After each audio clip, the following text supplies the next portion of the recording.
The sponsored non-partisan partners are the Florida Hispanic American Chamber of Commerce, and we'd like to introduce you to their CEO. Santos, please. Hello, everyone. Welcome to the HISPAC Candidate Forum presentation for South Florida 2020. It's a pleasure to have you all with us. And as a president, well, actually founder and CEO of the Florida Hispanic American Chamber of Commerce, because we have different presidents in different areas. That's why I wanted to make the correction. I welcome you all. Thank you for being here this evening. Also, the Puerto Rican Hispanic Chamber of Commerce of Palm Beach County, this is Juan Pagana, I'm the current president of the organization. And we'd like to thank you all for being here tonight. No, you don't have to be Puerto Rican to belong. You can belong without being Puerto Rican. That's great. We have over 23 countries that belong to our organization across the whole USA, including Canada. Also, another one non-partisan sponsor is La Guia News, which is the leading Hispanic Spanish-only newspaper in Palm Beach County. Sam Roman. Well, Sam Roman is the current, president owner of La Guia News. And also we like, Sam, you want to introduce yourself? Yes, hi, I'm Sam Roman. A lot of you know me from involvement in the community. I see a lot of familiar faces. So thank you for taking time to be with us. This very important candidate forum to introduce your platform to the Hispanic community in Palm Beach County. So thank you very much. I see that we have Congresswoman Lois Franco and other familiar faces. Mr. Santiago Vasquez, all the way from Broward. Thank you, sir, for being here. And we're looking forward to having a great event and making sure that your platform is heard with the voters. And the other one, non-partisan sponsor we have is PRUSA Channel. It's a PR USA channel, which is based out of Orange County in Orlando. Jose Rivera. Hi there. Hello to all. We cover Central Florida and the whole state of Florida as well. And we partnered with La Guia News, so we launched our edition for Central Florida, covering Osceola, Brevard, and Orange counties. We wish you all the best. We've been in previous screenings, and it's very professionally done, very detailed and meticulous, so you're in good hands. Wish you all the best. I'll be the timekeeper as well. You have 3 minutes, and I'll let you know when you have 30 seconds to go. Thank you, Jose. As Jose mentioned, in the format, it's going to be 3 minutes per candidate. I want to clarify, there will be no endorsements in this forum. Essentially, you're here to present what is it that you have to bring to the table, what you're offering to the county, what you're bringing to the community. And of course, looking into account the census of 2020, which I've been a little bit mortified to say the least. Somebody, could you please mute yourself? I hear some feedback, some noise back there. So, the census has been a little mortified by the pandemic, the COVID-19 has been a lot of issues, and hopefully everybody will be counted. But essentially, we've been working with them in the office in Atlanta, and the projections is that Palm Beach County is going to bring a significant change, meaning the Hispanic population, which also will be between 15 to 18%, it's projected that for the 2020 is going to go to 30 to 40%. So that's one of the things that is going to bring a little different participants to the table on the electoral system. So we're looking forward to work with all of you. As we would like to start, like I mentioned, we're going to start with the judges first. And we're not taking them in any particular order. We're just taking in the order of the groups, and they have 3 groups. And we're going to start with group 12, which the first candidate, that I'm going to call up to tell us what is it you're bringing to the table, what is it you have to offer to the county, to the community, and from there we go. So I'm going to call candidate Jayana, and excuse me if I don't pronounce it correctly. Is that correct, Jayana Seaborn? It's Jayana Seaborn. Jayana Seaborn. Jayana, you got 3 minutes. Tell us all about you. Good afternoon. Give me a second, Juan, if you may allow me just a minute. First of all, we are recording this session, number 1. Number 2, it's going stream live, just so you all know, and then we'll go start with her time once again. Give me a second to start you, and everybody okay with being recorded and live, right? Yes, yes. Anybody has any objections? Okay, no objections. We'll proceed. You have 3 minutes. I'll let you know when you have 30 seconds left. Thank you, and ready. Thank you. Good afternoon. My name is Jayanna Seaborn, and I'm running for County Court Judge Group 12. I have practiced as a public defender for about 7.5 years. I worked for a national insurance company for about 6 years, doing civil bodily injury cases. I have worked for the Office of Regional Conflict Counsel in Palm Beach County, going on the last 4 years, doing criminal defense. I practiced criminal defense, family law, civil cases. I have tried over 71 jury trials and over 15 bench trials. I have 15 years worth of experience. I've tried misdemeanor cases, family law cases, all the way up to first-degree homicide cases. I know the law. I bring knowledge to the bench. I bring compassion, respect, and honesty and integrity to the bench. I served in the United States Air Force during 9/11. I've learned varied cultures and diverse backgrounds. I bring empathy to the bench, along with honesty and a quest for justice. I've been doing this for a long time. I do my research. I know the law. I can apply the law fairly and justly to all that come before me in court. And that is why I'm asking to be your county court judge for the 12th seat. Thank you.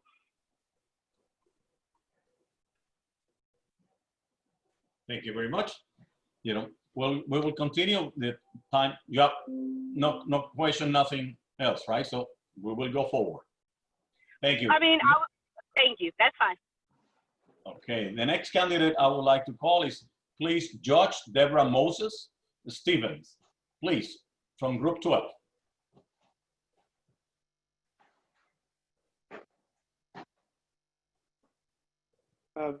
The judge is muted.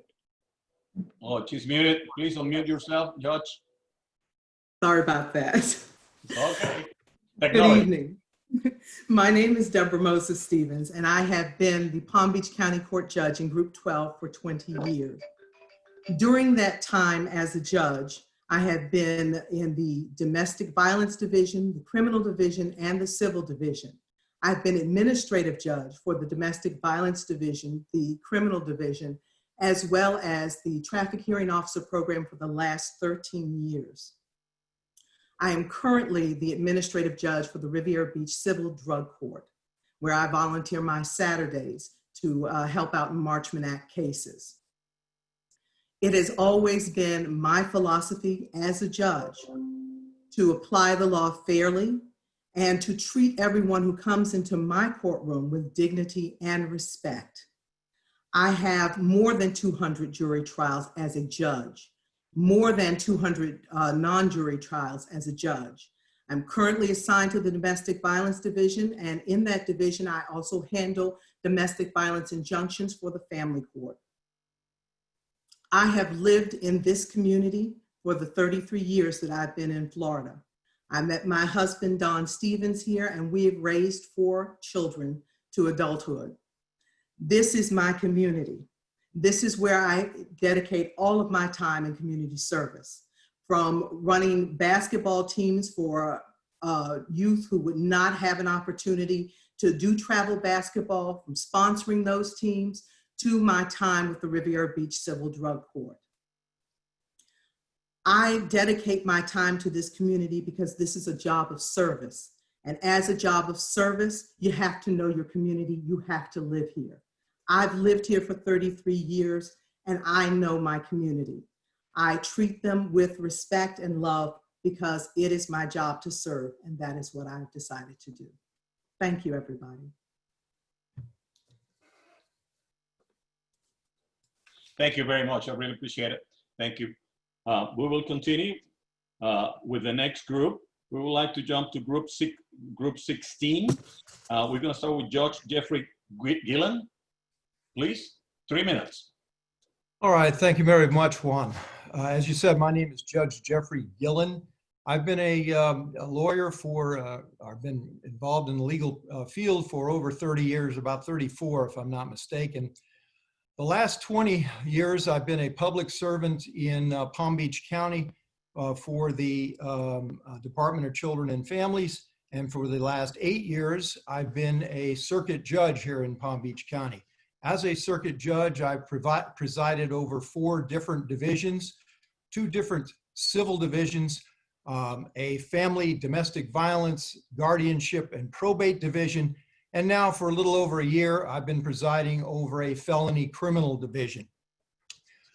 I have earned the respect of many community leaders, including former judges, lawyers, elected officials, and other community and local leaders. That list includes nearly 200 people, and it continues to grow. I enjoy the endorsements from the Fraternal Order of Police, the statewide Lodge of the Fraternal Order of Police, the AFL-CIO, the Palm Beach County Human Rights Council, the Palm Beach County Classroom Teachers Association, the Police Benevolent Association of Palm Beach County, and perhaps most significantly, I have an overwhelming endorsement from the Sun Sentinel. They have made it clear, to use their words, the choice in Group 16 for circuit judge is an easy one for the voters. It's an easy one for the voters because I enjoy the respect of the lawyers that have appeared in front of me over the various years.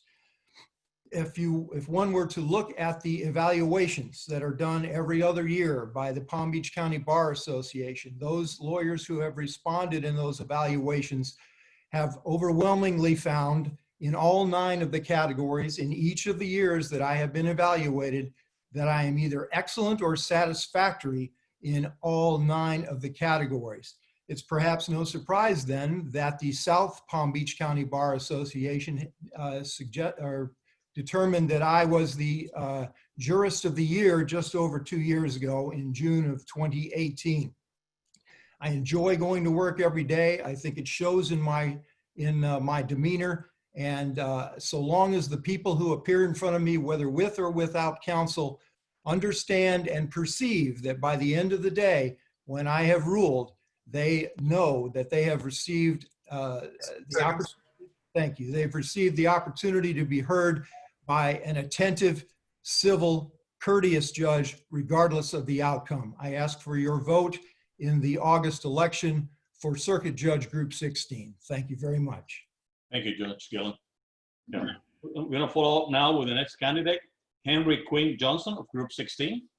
Hey, good evening, everybody. I am Henry Quinn Johnson. I'm a candidate for Circuit Court Judge Group 16.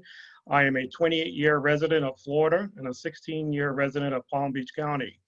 I have over 22 years of jury trial and litigation experience. I have served as an assistant statewide prosecutor, an assistant attorney general, an assistant state attorney, and also a trial attorney. I personally have tried over 100 jury trials and more than 500 contested non-jury trials. I have the most jury trial experience of any candidate in my race. I have also litigated in every division of circuit court, including civil, criminal, family law, juvenile, and probate.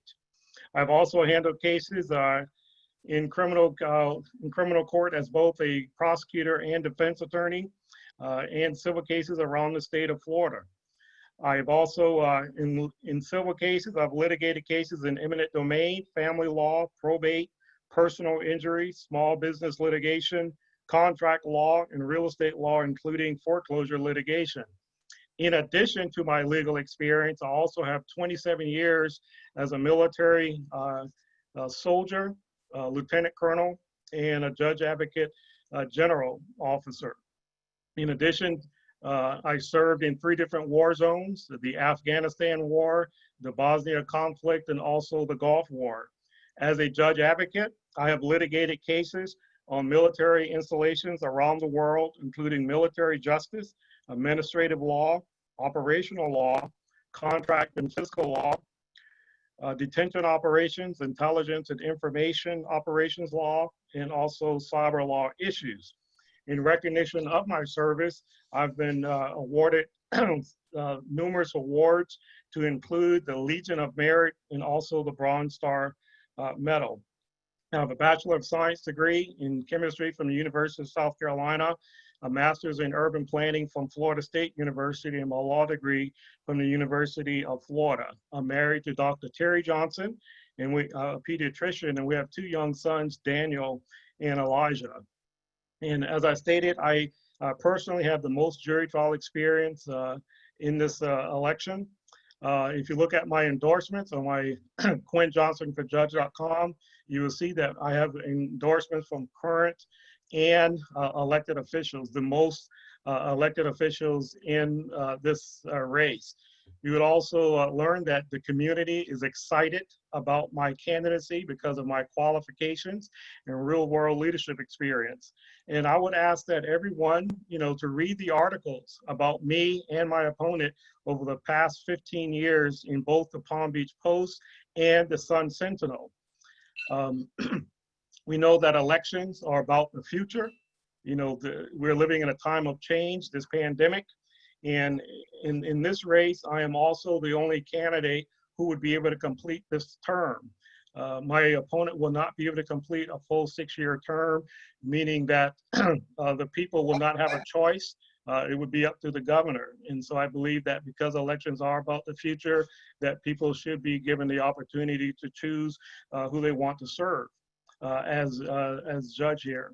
It's important that the entire community reimagine the judiciary, as service to the community, service to the people of all walks of life. And I ask you to join this campaign. Go to my website, QuinnJohnsonforJudge.com. Visit my Facebook page, Quinn Johnson for Judge, and let's get ready to win with Quinn. Thank you. Thank you very much for your time. Really appreciate it. Thank you for being with us here tonight. We would like to proceed with the next group. This is going to be group 30. I'm going to start with candidate Adam Myron. Hello, everyone. Thank you to HISPAC, and thank you to the members of the audience for your time. My name is Adam Myron, and I'm running for judge because I care deeply about ensuring public confidence in the justice system. Let me tell you a little bit about myself. Palm Beach County is where I grew up. It's where I went through our public school system. It's where I graduated from Suncoast High School. It's where I chose to return shortly after college at Emory University and law school at the George Washington University Law School in Washington, D.C. And it's now where I'm raising my own family with my wife, Stephanie Cagnett Myron. And we have our 2 wonderful boys, ages 3 and 1.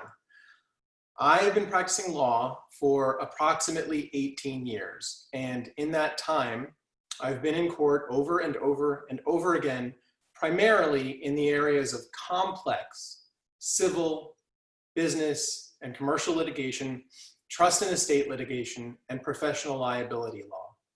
What I do requires deep analysis and, quite frankly, doesn't end up in trial very often because of the enormous cost of going to trial and the uncertainty of an outcome of a deeply complex case. But that is what I've done over the course of my career, 18-year career. I've been in trial. I've done a lot of appellate work, including arguing oral argument to the United States Court of Appeal for the 11th Circuit. I've arbitrated cases. I am also a certified circuit mediator. And the reason I do that is because I love helping people as a neutral and impartial facilitator of conflict resolution. And I hope that by serving as a judge, I'll be able to accomplish some of those same goals. I have the legal skills to be an excellent circuit court judge and serve this community. But that's just one part of it. And I've also received the endorsements of various organizations and hundreds of people, organizations such as the Hispanic Chamber of Commerce, the Palm Beach County Human Rights Council, 3 former Florida bar presidents, 3 former Florida bar presidents, and the Sun Sentinel. And just as important as my legal skills is the temperament that I will bring to court every day. As I said, after a thorough evaluative process, the Sun Sentinel endorsed me in this race.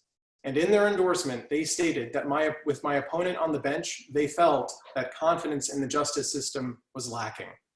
And this deeply troubles me. because I recognize that most people don't meet a judge until one of the worst days of their life, and that a judge must set a tone of civility and respect in the courtroom for others to mirror. I think my time is almost up, so I will conclude by saying again, my name is Adam Myron, and I'm asking for your vote on August 18th. And if together you want to make a positive difference in our community, you'll find my name between two others on the ballot. And you just have to remember Myron in the middle. Thank you so much for your time tonight. Thank you, candidate Myron. We appreciate it. I'd like to proceed with the next one. Judge Jamie Goodman. Good evening, everybody. And thank you for spending your time with us this evening. I'm Judge Jamie Goodman. I've been your circuit court judge now for over 5.5 years. I've served in the Circuit Civil Division, in fact, 2 Circuit Civil Divisions, the Probate and Guardianship Division. I've presided over civil litigation, including medical malpractice, product liability cases, premises liability cases, family matters, including divorce, child custody, child support, domestic violence hearings. And I've also volunteered my time on Saturdays to serve as a judge for the City of Riviera Beach Drug Court. Further, I've also been a judge at first appearances on the weekend. I have the most jury trial experience in this race of my 2 other opponents. In fact, Mr. Myron has 0 jury trial experience. And even though he said he's been in trial, he has 0 jury trial experience. And how do I know that? Is because he signed a certification with the Florida Bar. And that was not something that was known at the time of our Sun Sentinel interview. Now, let me tell you a little bit about myself. I grew up in Queens, New York. I went to school at Cornell University and Cornell Law School. At Cornell University, I was at the School of Industrial and Labor Relations. And then after Cornell Law School, I went to work in Detroit, Michigan. And then in 1993, I opened up my own practice representing hardworking civil rights victims who faced workplace discrimination. And then I moved to Florida and I continued with that practice. And during my time in Florida, I also engaged in a number of community activities, including being active with the League of Women Voters of Palm Beach County. I was involved with different voters' rights issues, and then I became a judge in 2015. Is my time up? Okay. Further, I'm proud to receive the endorsement of the AFL-CIO, Treasure Coast, the Palm Beach County Classroom Teachers Association. I've received endorsements from over 31 present and former elected officials. I've also received the endorsement of Women's Issues Now, and we all received the co-endorsement of the Palm Beach County Human Rights Council. It was a co-endorsement. It wasn't an endorsement of just one candidate. I've also received the endorsement of former Supervisor of Elections, Susan Booker. But most important, I have the jury trial experience. Mr. Myron, 0 jury trials, Ms. Siperstein, 2 jury trials. Now is not the time in the world that we are facing for on-the-job training. I want to thank you all for your time, and I ask you to vote for Jamie Goodman and re-elect Jamie Goodman on August 18th. Thank you very much. I would like to say thank you to all the candidates and all the judges that were present here tonight. And I would like politely to invite them now to leave following, the regulations on electoral rules. We don't make those ones, we just follow them. So thank you very much for being here with us Excuse tonight. me, Norm. I believe we have a few questions that were emailed to us for the judges. Okay. Yes. That's right. You're right. Thank you for reminding me. You You're know, some of the questions that, you know, probably you already covered them, but let's start with our first candidate, Jayana. Yes, I'm still here. All right. Why are you running for this particular position? I am running for this position because one, I am qualified, and two, there is a need for my experience, my compassion, my courtroom demeanor on the bench. There's also a need for my knowledge on the bench. I know the law. I research the law. I am able to apply the law in a fair and just way, and that is what's currently missing on the bench, which is why I am running. Thank you. I would like to ask another question. It's going to be the same question to all the judges. You know, the second question I would like to ask is, what is your pledge to the voters of Palm Beach County if you are elected or retain your seat, and what policies do you intend to implement that will either benefit, provide an equal footing to the growing Hispanic communities and business in your district? Could you repeat that question? I'm sorry. Sure. It's a compound question. I'm sorry.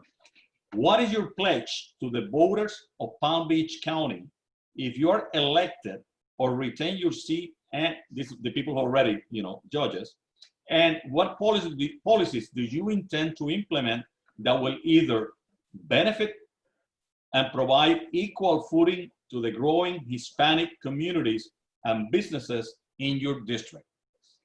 Okay. If I am elected, one thing that I can guarantee is that every person that comes before me will have the opportunity to be heard.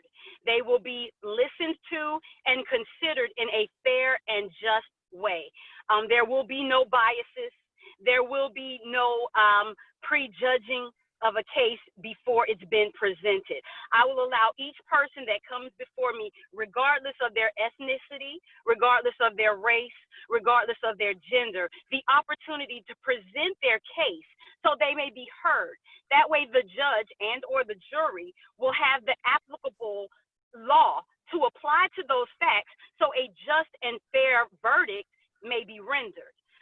Additionally to that, I do plan on providing the knowledge and the education for every person that comes into the court so they'll be aware of what's going on and how it affects them, regardless of whether it affects their day-to-day or a long-term consequences. I believe the judge has the position to be able to, it's a position of respect. And by being in that position, the judge has the ability to directly affect a person's life on a day-to-day. And that can only be done if you understand what's going on, and it has to be consumed with compassion. And that's what I can bring. Thank you. You're welcome. Thank you for the question. Okay. Judge Deborah Moses, Stephen, please, the same question. What are you running for this particular position? Why? I'm sorry. I've been a judge now for 20 years. I am running for this position because everything that I have done in my life has been toward the service of the community that I live in. The schools that I went to all emphasize community service and making sure that you contribute back to your community. When I started my legal career, it was with the Public Defender's Office for 13 years. Then as a judge, as I've said, it is a job of service. And it means that each day I do what my opponent says she wants to do. That is, I explain to people what the process is. I make sure, because many of them, it is the first time they ever come to court. I make sure that they understand what's going on. I take the time with the defendants as well as the victims and their families. Because I'm in domestic violence, we usually have both in the courtroom.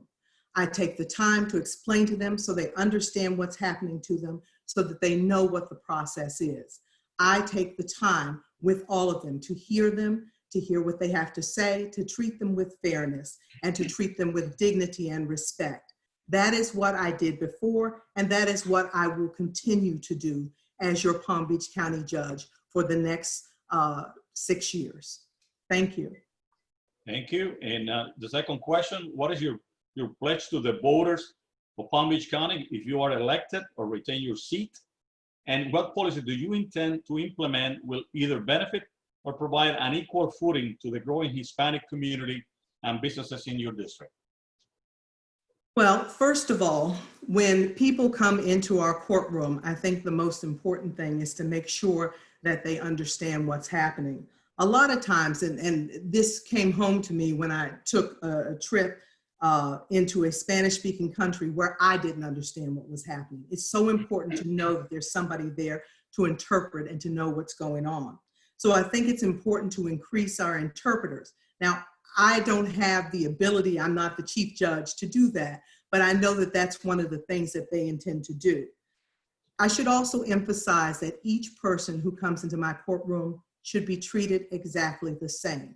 What does that mean? That means that nobody gets an advantage over the other person, that we consider everyone for who they are and what they are as human beings, as people.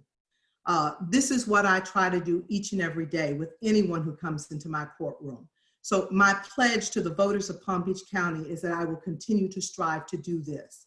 I educate myself on a regular basis, not just by the Conference of County Court Judges or the Advanced Judicial College or the National Center for State Courts, but I also go and I find courses that help to educate me on religion and culture so that I am not making mistakes, or if I am making mistakes, they're honest mistakes that I can be corrected on and then proceed properly. It's important to me that when people in my courtroom, they feel good about the fact that someone has explained things to them, heard what they had to say, and then treated them fairly. You don't have to agree with my decision, but you need to understand why I made that decision. That's what's important, and that's my pledge. Thank you very much. Appreciate it. Thank you. We move to the next one. Judge Gillen. He's still with us, or he already left? Maybe he's already gone. Okay. So let's go to the next one. Candidate Henry Quinn Johnson. Hey, thank you. I'm running for this position because I'm uniquely qualified to serve, and I think it's important that that the voters know that my opponent will not be able to complete a 6-year term. But I'm also running because there needs to be more diversity on the courts. Right now, as far as I know, there's only one Hispanic circuit court judge, only one combat veteran judge, and I believe that's Judge Louis Delgado. And when he ran in 2016, he had no support from the legal community. He had no support from the establishment, but he ran because he was qualified and people wanted to see some diversity. I'm running because currently there are no Black men on the circuit court bench at all. And if we want change and diversity, we have to, present and make ourselves available to serve. But I also, not only am I qualified, but I also have the longest public service record, over 27 years of military service, and also service as a prosecutor, assistant former attorney general, and also assistant state attorney here in the state of Florida. And so that's why I'm running, and we want to see change. The second question, what will I pledge? I pledge to be fair and to treat everyone with dignity and respect. Most people, when they come to court, if they can't afford an attorney, they don't think that they could get a fair shake. And then you have people who can't afford an attorney. Sometimes they'll hire 3 or 4 different lawyers for one case just to increase their chances. So in general, most people don't trust the judicial system. But when you have someone like myself who's willing to come and be publicly vetted, by the community, I hope that would help bring some confidence in the judiciary. And so again, I will be fair and respectable to everyone. Thank you.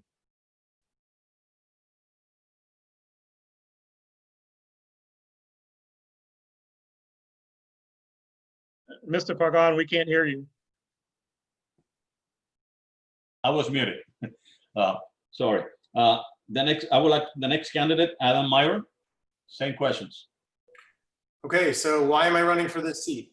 It's a good question. I'm glad you asked it. I'm running for this seat for the same reason that I mentioned early on, which is that I am passionate about ensuring public confidence in the justice system. So let me tell you something that our local bar association does. I think it's something important that you all should know about, but that my opponent didn't mention. They conduct every 2 years an evaluation by soliciting the input from the attorneys in the county. And the goal that the Palm Beach County Bar Association has in doing so is twofold. First, they want to assist the judiciary in a positive way to improve the quality of justice. And I'm actually reading right now on my computer screen from their stated purpose. So this isn't me paraphrasing, this is their words.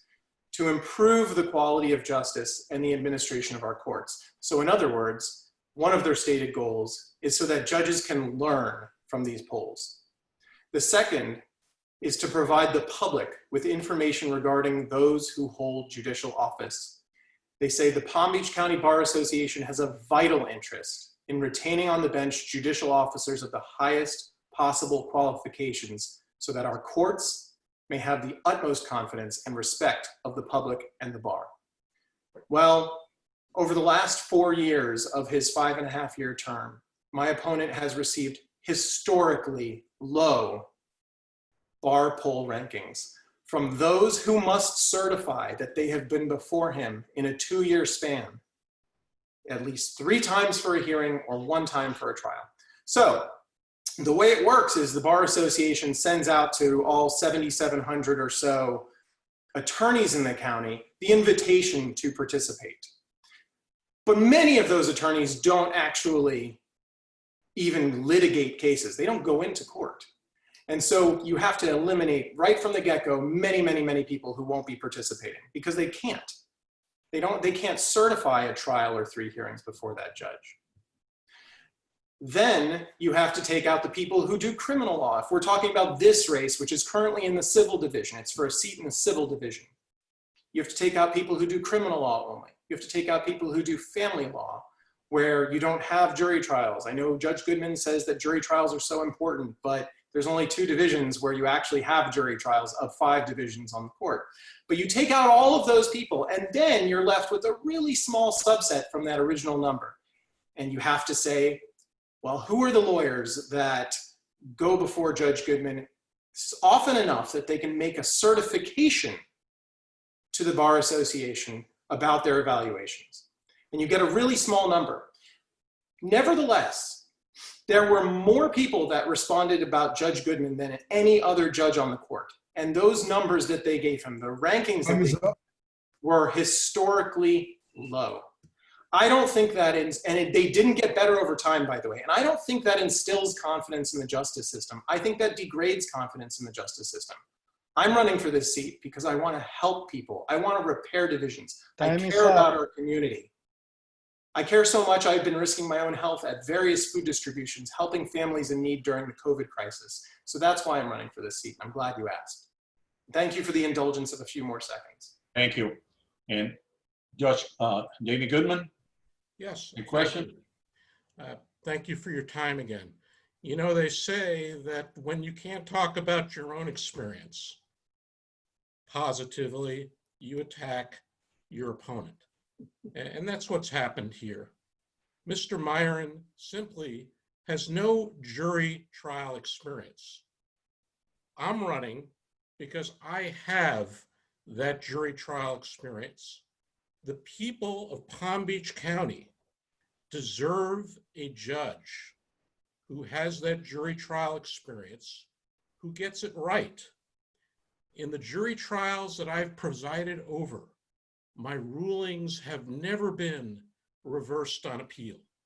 In fact, I've been asked to serve and have served as a faculty member at Florida Judicial College in 2019 and 2020, teaching new circuit court judges civil trial procedure, and case management. The data indicates that I have one of the best records in the Circuit Civil Division for managing caseloads. Mr. Myron's whole campaign is based on a bar poll in which there were 7,700 eligible voters. Out of those individuals, over just 278 voted as it relates to myself. Thousands of lawyers have appeared before me during my term. Most important, just let me finish, Mr. Myron. Thank you. Pardon me, I wasn't on mute, Judge Goodman. My apologies. Well, thank you, sir. But most importantly, Mr. Myron has never, ever appeared before me. All right? And that's because he hasn't been in court in the manner in which he represents. But the bottom line is I have the experience. This is not the time for on-the-job training. And further, I love what I do. I wake up every morning knowing that I'm going to come in and do the right thing. Now, as it relates to your second question, bottom line is I try to be fair. I am fair to everybody every day.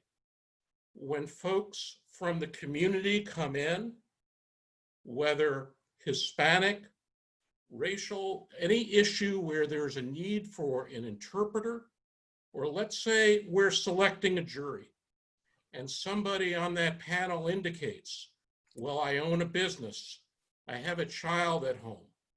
I take the time as your trial judge to make sure that everybody's rights are protected.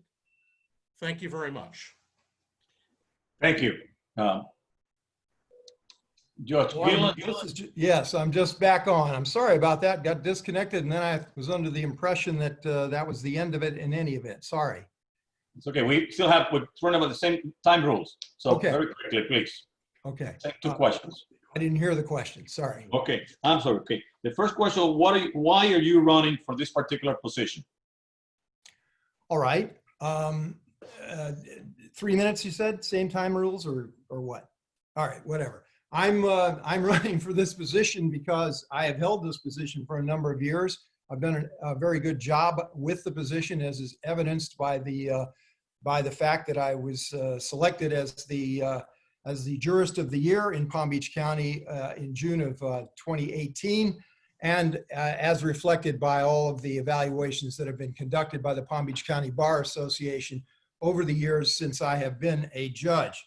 The people of Palm Beach County deserve to have and to keep in their service a judge such as myself, who has demonstrated that he has the knowledge, the efficiency, the impartiality, the fairness, and the cordiality and the civility to continue to preside over cases of all different types in the circuit level of the judicial system.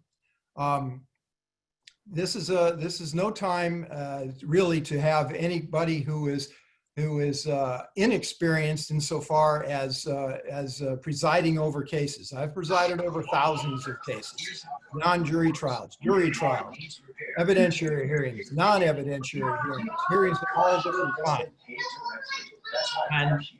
And I'm running to continue to serve the people of Palm Beach County and the state of Florida because they deserve someone with my experience and expertise. And I think that basically summarizes, because the second question was about what do you pledge to voters of Palm Beach County if you're elected or retain your seat? And what policies do you intend to implement that will either benefit or provide an equal footing to the growing Hispanic communities and the businesses in your district? Well, as of now, I am presiding over as I mentioned earlier, a felony criminal division. So that question would have to do with individuals more so than businesses at this point. However, I had a hearing today, which involved businesses today or yesterday? It may have been yesterday. It was actually a hearing yesterday, which involved businesses in Pahokee and Belle Glade, and alleged criminal activity that occurred at those businesses. The business owners were irate with what had happened in their facilities and on their grounds. That called me to make sure that I was careful and respectful of the business owners, as well as the defendants, because the defendants, of course, are presumed innocent until they are proven guilty, and we haven't reached the trial in that particular case.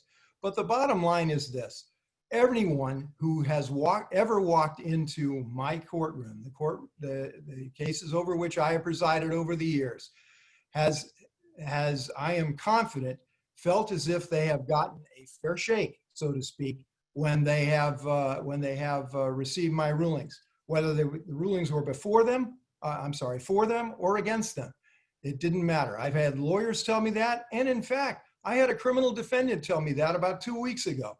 He thanked me for the ruling in which the ruling that I made, even though I sent him away for 5 years in prison.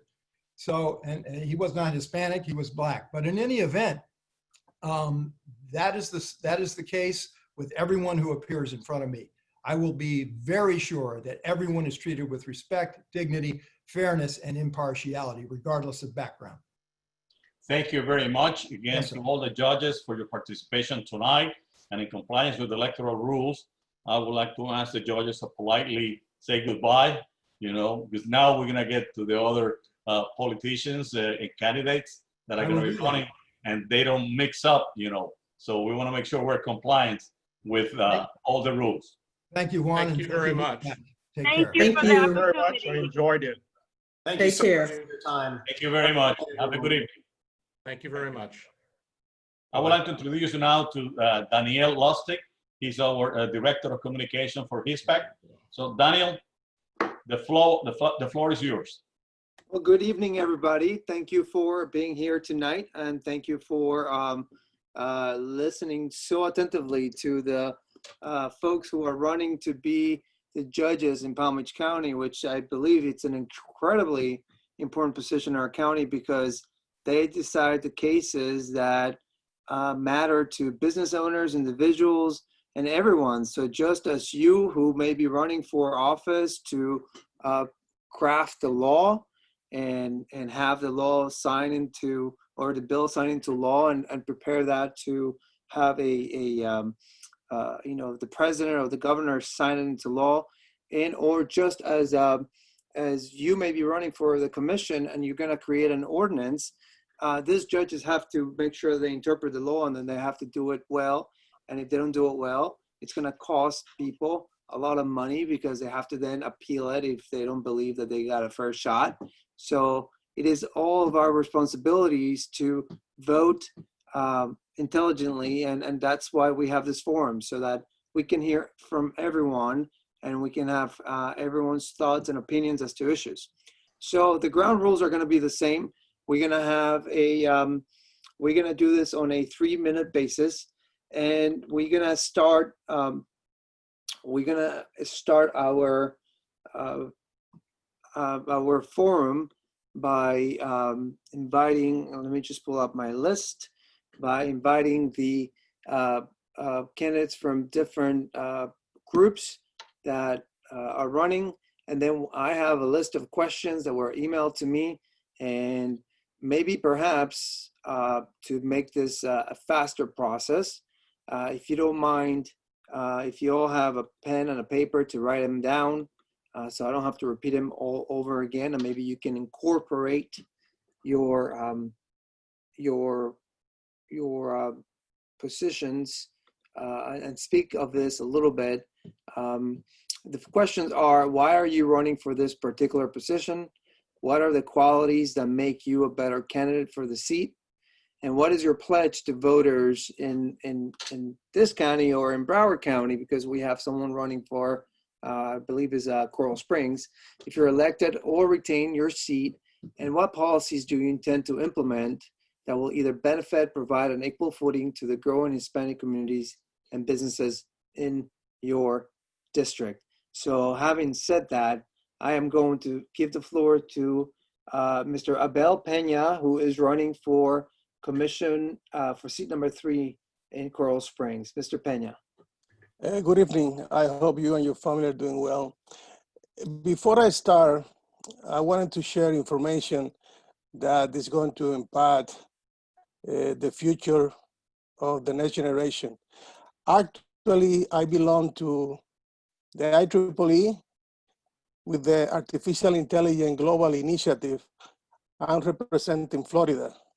And last year, I was selected to go to Germany to work for 1 week and develop strategies and policies that is going to have an impact in the socioeconomic and the legal aspect. About my education, I'm an electrical engineer. My experience is working for the Department of Defense in military project. In addition to that, I graduated from the United Nations in diplomacy. I encourage you that you see my plan, able2020.com. This is the strategy that I have developed with the city that eventually you have to consider, because we have to create artificial intelligence strategy in Florida, in addition to the United States.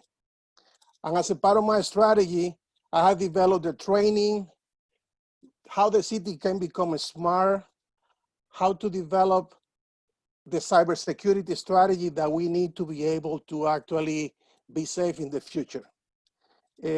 Again, able2020.com, you're gonna see all the answer, the strategy, how I'm going to actually help the city to prepare for the next generation. And if you have any question about a strategy, artificial intelligence in Florida, please, because I'm the only person working on that. Thank you for your time, and please be safe.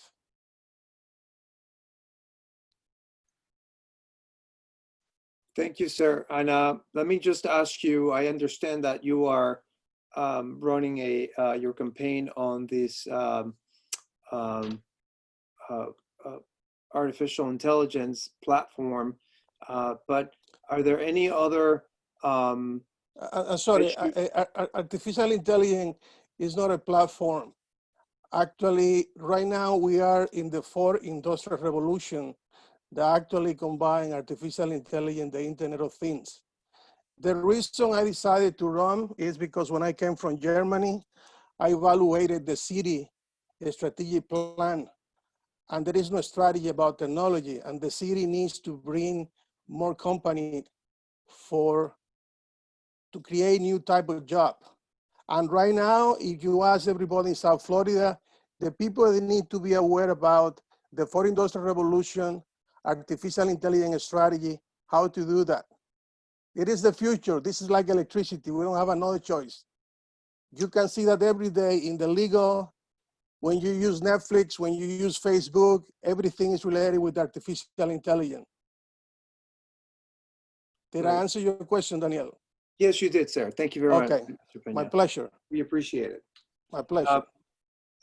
Since you are the only one from that race over here, do you want to answer and or comment on the last question, which is your pledge to the voters of Coral Springs would be, I assume, to bring more technology into the city based on what you're telling me today.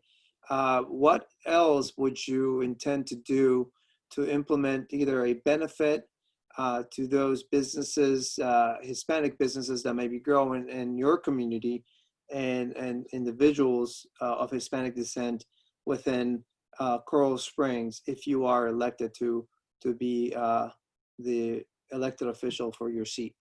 You have to remember, Daniel, before you decide to bring technology, you have to develop a strategy.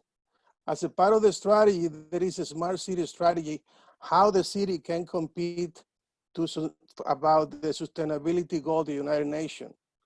And you have to create that strategy to be able to attract company. And if you attract company, our community, and I say our, everybody, because I feel like I am citizens from all over the world. That way we can generate different type of job. Actually, in South Florida, you know that the main business is restaurant. And we have to change that. The people see like a Florida is, you know, let's have a margarita and have a good time at restaurant. We need to have more technology. And we have to actually work together. Palm Beach, Broward County, and Dade County, we have to create a connected strategy to see how we're going to be able to compete, because this is a global economy right now. And if we don't do something with the technology, people are going to start leaving Florida because there is not really nothing here to attract technology company. And that's one of the main reasons, because you don't see Google coming here. You don't see Microsoft in general and other technology company. I would recommend again, any question that you have, Able 2020 is a plan, a strategy, including that I'm planning to teach, because I used to teach at the university. If you're really serious about the future of your children, please take a look at that and think about it, because we have to do it. We don't have another choice. We have a commitment for the next generation. Thank you, Mr. Pena. We appreciate You're very you welcome. coming tonight. All right, our next candidate will be candidate for the Port of Palm Beach Group 2, which will be Ms. Catherine Waldron. If I may just say very quickly, because Sure. I see some new folks that have joined the group, we have 3 minutes for each answer. I'll let you know when you have 30 seconds left. PRUSA Channel and La Guia News are transmitting live at the moment, so if anybody has any issues, let us know. And you would be excluded from video. And we're also, aside from transmitting live, we're also going to be airing this through digital networks through the whole country. So La Guia News and PRUSA Channel transmitting live at the moment. Thank you. Perfect. Thank you very much. We're actually going to move forward we're going to move forward to Port of Palm Beach Group 3, which we're going to start with Clarence Williams. Mr. Williams, you're on mute, so we can't hear you. Good evening, everyone. Good evening. How are you? I'm well. Great. It is a pleasure to be here, and thank you for providing this opportunity. My name is Clarence Williams, and I'm a candidate for the Port of Palm Beach Group 3. I have been in public service for over 40 years, 27 years as a senior management level position with the city of Cincinnati, practiced law for 10 years. I also was the police chief in the city of Riviera Beach for the past 16 years. I'm running for the Port of Palm Beach because I have the experience, because I understand the true value of port authorities. I understand that they were created by the legislature to be economic engines for the districts in which they were created. Our port is a fantastic port. Some would say it has a $250 million impact on the surrounding communities. I'm running because I want to see the port use its economic muscle to create opportunities, small business and job opportunities throughout the entire district. The Port District is bounded on the south by Southern Boulevard, from the ocean to the lake. On the north, Donald Ross Road, from that same ocean to that same lake. Within that district, our port has the ability to create economic opportunities that not only serve that footprint that we know, Riviera Beach, that's in Riviera Beach and northern West Palm Beach, but the entire port district that I described. We're talking about an inland port and revitalizing and taking the lead on that inland port and creating it in the Western communities. I've met with all 3 mayors. I've been endorsed by all 3 mayors in the Western community. And to the person, they say that an inland port and revitalizing and someone taking the lead on that particular project would be of paramount importance to them and spur economic growth. I'm looking forward to joining existing members on that dais like Catherine Waldron to talk about and lead on that inland port. I also want to transform the waterfront near and around the port. It is important to do that. Right now, we have a cruise ship that is a substantial portion of the revenue that is generated by the port, but I call it a cruise to nowhere because people cruise there, they get off and there's nothing there but a parking lot for them. You know, my vision involves seeing a world-class aquarium, let's say, or something like that, that creates a destination point anchored there. And from that would come small businesses.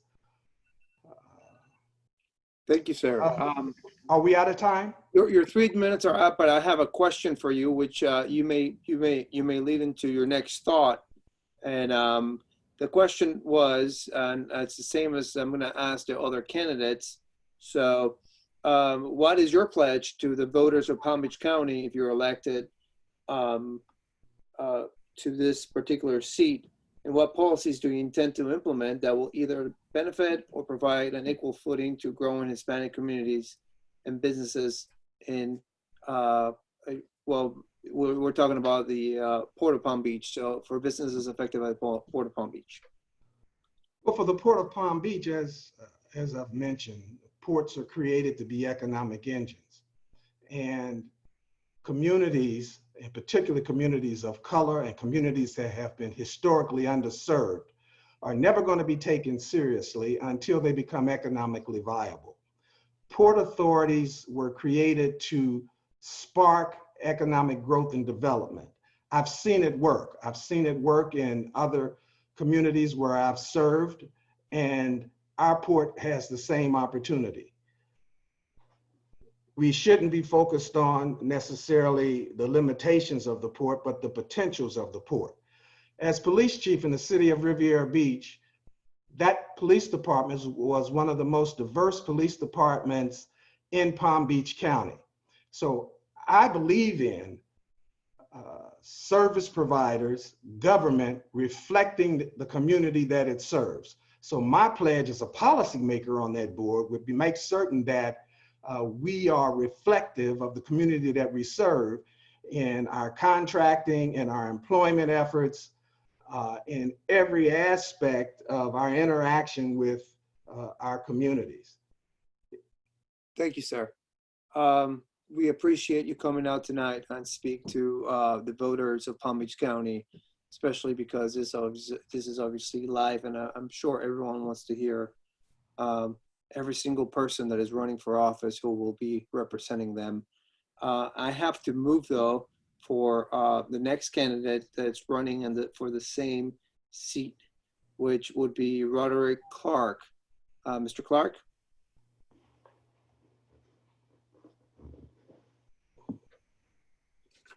Good afternoon. I am honored to be a part of this great panel. I hail all the way from Montego Bay, Jamaica. Why am I the most qualified? I've spent 20 years in the United States Marine Corps. At age 17, I enlisted right here in West Palm Beach. I've traveled around the world twice, from the Horn of Africa to run a port in Okinawa, Japan. I'm the only candidate, besides the one that are sitting, that have ran a port outside of the United States, which does make me more than qualified for the position. I've led 2 battalions into Iraq during 9/11, which successfully repelled any attacks or any future attacks that America could have faced. Once again, like I've said, I've served 20 years in the United States Marine Corps. Leadership, discipline, honesty, integrity are the hallmark of what makes a good Marine. And that's what I'm bringing tonight, and that's what I'm bringing to the people. The people need a candidate untainted by political rhetoric. Unlike all my opponents, they've either held a political office or been in the politics of some degree. I am not a politician, and I don't have an aspiration to be a politician. I'm just a servant of the people, and that's what I'm running. I want to serve the people and bring my leadership to bear. As a commissioner on this board, I want to transform the board into be more accountability to the people, to help the people, to be more transparent, so that the people of Riviera Beach and West Palm Beach will know what the port has to offer and what the port can do for them. Right now, if you have a poll, a lot of people don't know anything about the port. What does the port involve? How does the port generate money? How is the money spent? That's what I'm bringing right now tonight. Honesty, transparency, leadership, which I know I have, which I can say that I'm maybe the only one that have that. Honesty. As a minister in my local community, integrity, 20 years in the Marine Corps, proven leadership. That's what I bring, sir. Great. Thank you, sir. And then I like to know what is your pledge to the voters of Palm Beach County if you're elected to this position, and what policies do you intend to implement that will benefit or provide an equal footing to the growing Hispanic communities and or communities of color, but Hispanic communities primarily because this is HISPAC, and businesses that will be affected by your position within the Port of Palm Beach? What I like to open it up a lot when it comes to equal opportunity for jobs. I would love definitely to have an equal balance of employees from all backgrounds, whether Hispanic, Afro-American, Jamaican, Haitian. I'd like to see every walk of life represented. Muslim, it doesn't matter. I just want to make sure that everyone is represented well as an opportunity on the Port of Palm Beach. Not only that, I like to incorporate the colleges, the students, the young engineers to be a part of learning what the Port of Palm Beach offers, which is something that we can definitely take advantage of because they're the future. And if they know what we offer, they could possibly be the next future engineers, possibly the next future leaders, possibly the next future president, prime ministers, or the next commissioners. So I would like to open that and make that viable to every student in our local community. Give them more options than what they think. We need someone that can come into the community, someone with integrity. As I Yeah, Mr. Clark, your connection went out. I think we're having a bad connection.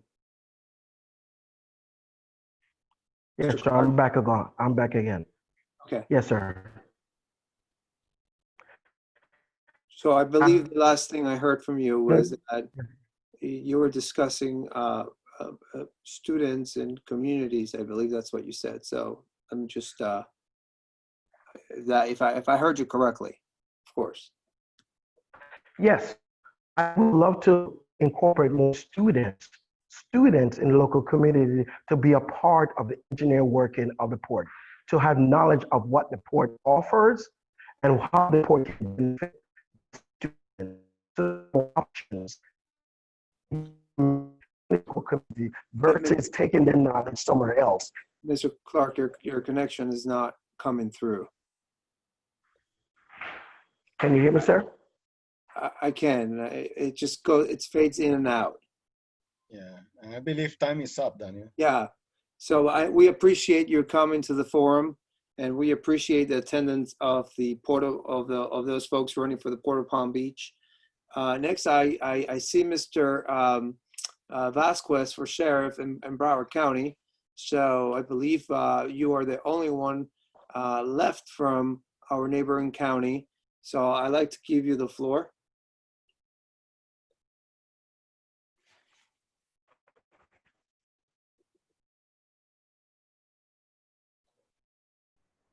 You need to mute. I think it's either mute or Mr. Vasquez, can you hear me?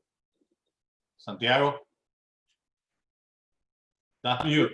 You're mute. There we go. I got you now. Sorry. Thank you very much. I'm Santiago Vasquez, and I'm running for Broward County Sheriff. And we, as members of this community, deserve a sheriff that brings everyone together and leads with integrity, accountability, and the ability to lead, hearing the diverse voices of Broward County. The office of the sheriff cannot be denigrated by scandals, questions of integrity, negative associations, and he or she must lead by example. I have served honorably over 23 years the community as a sergeant of the Broward County Sheriff's Office. Active duty in the United States Army with combat experience, and I am honored to have been awarded the Gold Cross for my actions, putting my life in jeopardy to protect the lives of citizens and my fellow Broward County Sheriff deputies. I also have a certificate of leadership from an accredited university, and I am ready to lead the Broward Sheriff's Office into positive change for the department from day one. I, along with the department, will be accountable to every citizen of the county.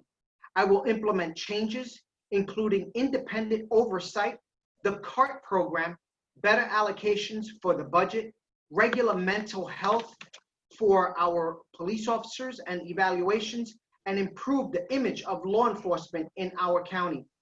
I, unlike others in this election, am not owned by special interest groups or big donors, affected by questionable integrity or actions that would disqualify citizens from most types of employment, much less as sheriff.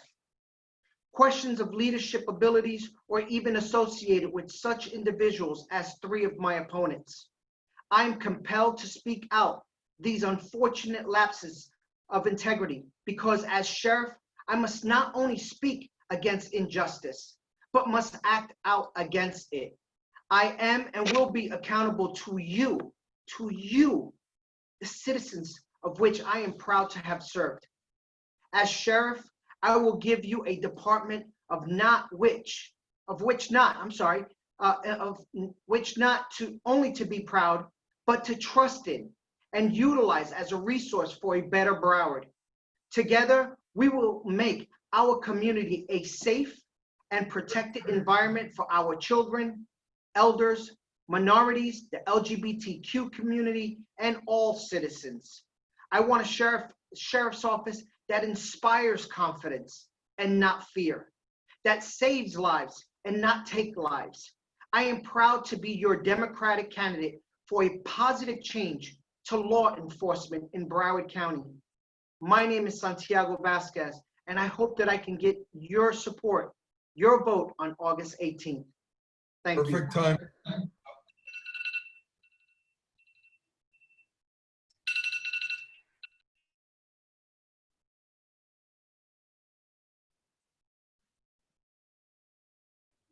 Daniel, you're on. You're muted. You're muted. You're muted, Daniel. Oh, you should have just heard the nice things I said about you. I said we appreciate your service both in the military and to the citizens of Broward County. And I'd like to ask you the same question that I asked the other candidates. What is your pledge to the voters of Broward County if you're elected to be the sheriff in Broward County? And what policies do you intend to implement that will benefit or provide an equal footing to the growing Hispanic community and businesses and minorities in your county that are exposed on a day-to-day basis to police officers and to deputies, and who may be afraid of the police because where they come from, usually police is not, they don't know what to expect from the police officers.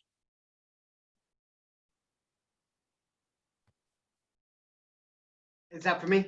Yes, sir.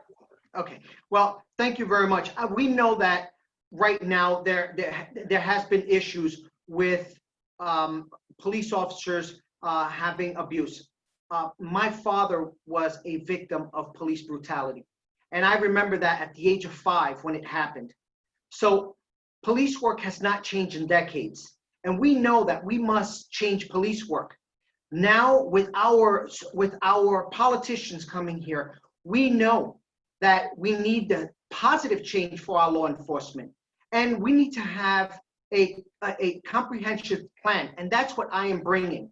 I'm bringing better education for our law enforcement, a new independent oversight for our law enforcement, a higher standards for recruitment, especially hiring out of the Hispanic community as well.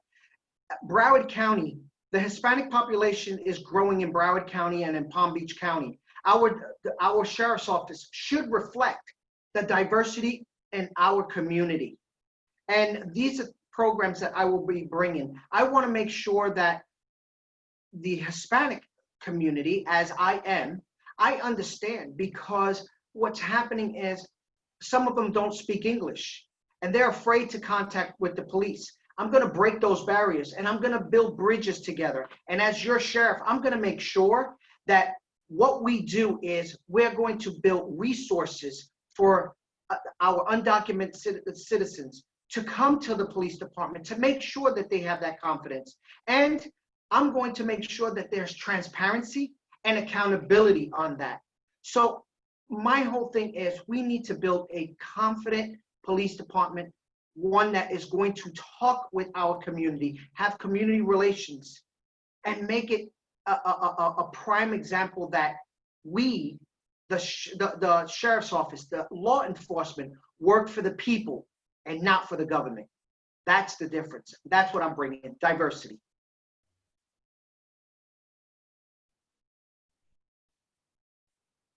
Daniel, unmute yourself, please. Yes.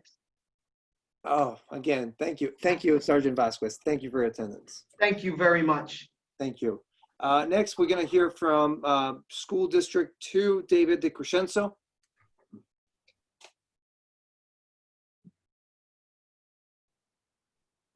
I don't think Dave is with us. He's okay, so let's move to Ms. Virginia Savieto. Hi, how are you, everyone? Good evening. Before I even say anything, I am very sad for Mirta Luis's husband, and I really, if anybody's watching, please, my condolences to the family.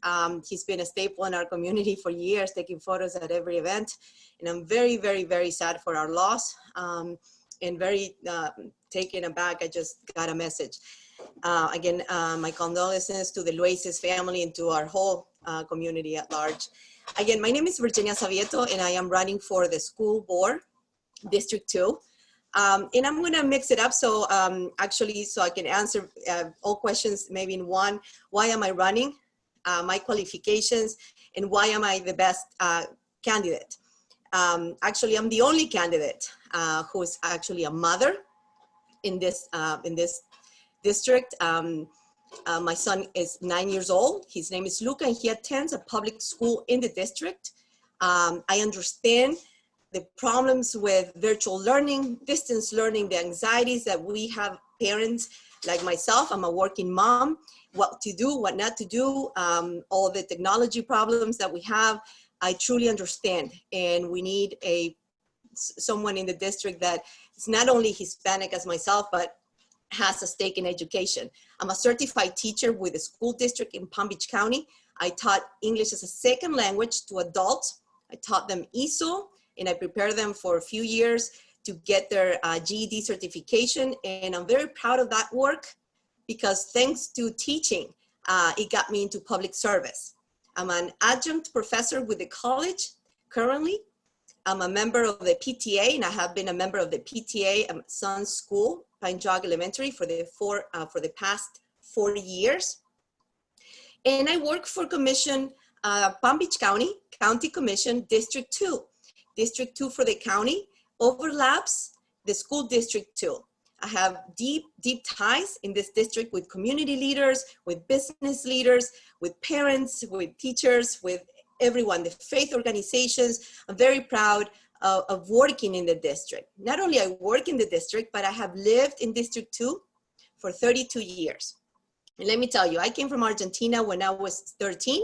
I went to Lake Worth High School, and I'm a true immigrant. I had to learn the language. I had to learn the culture. My parents had to learn the culture, the language, and it was a challenge back then. Still a challenge now with our students that are coming from other countries that don't know the language. I'm very passionate about closing the disparity gap. I'm very passionate about teaching English as a second language and to prepare them, the students, everyone, but especially our minority students, to be prepared to go to college or to learn a trade school, a trade, because it happened to me was very difficult when I learned English, and then I had to jump from high school to actual college. It was very difficult. So I know first experience how that affects not only the students, but the community at large.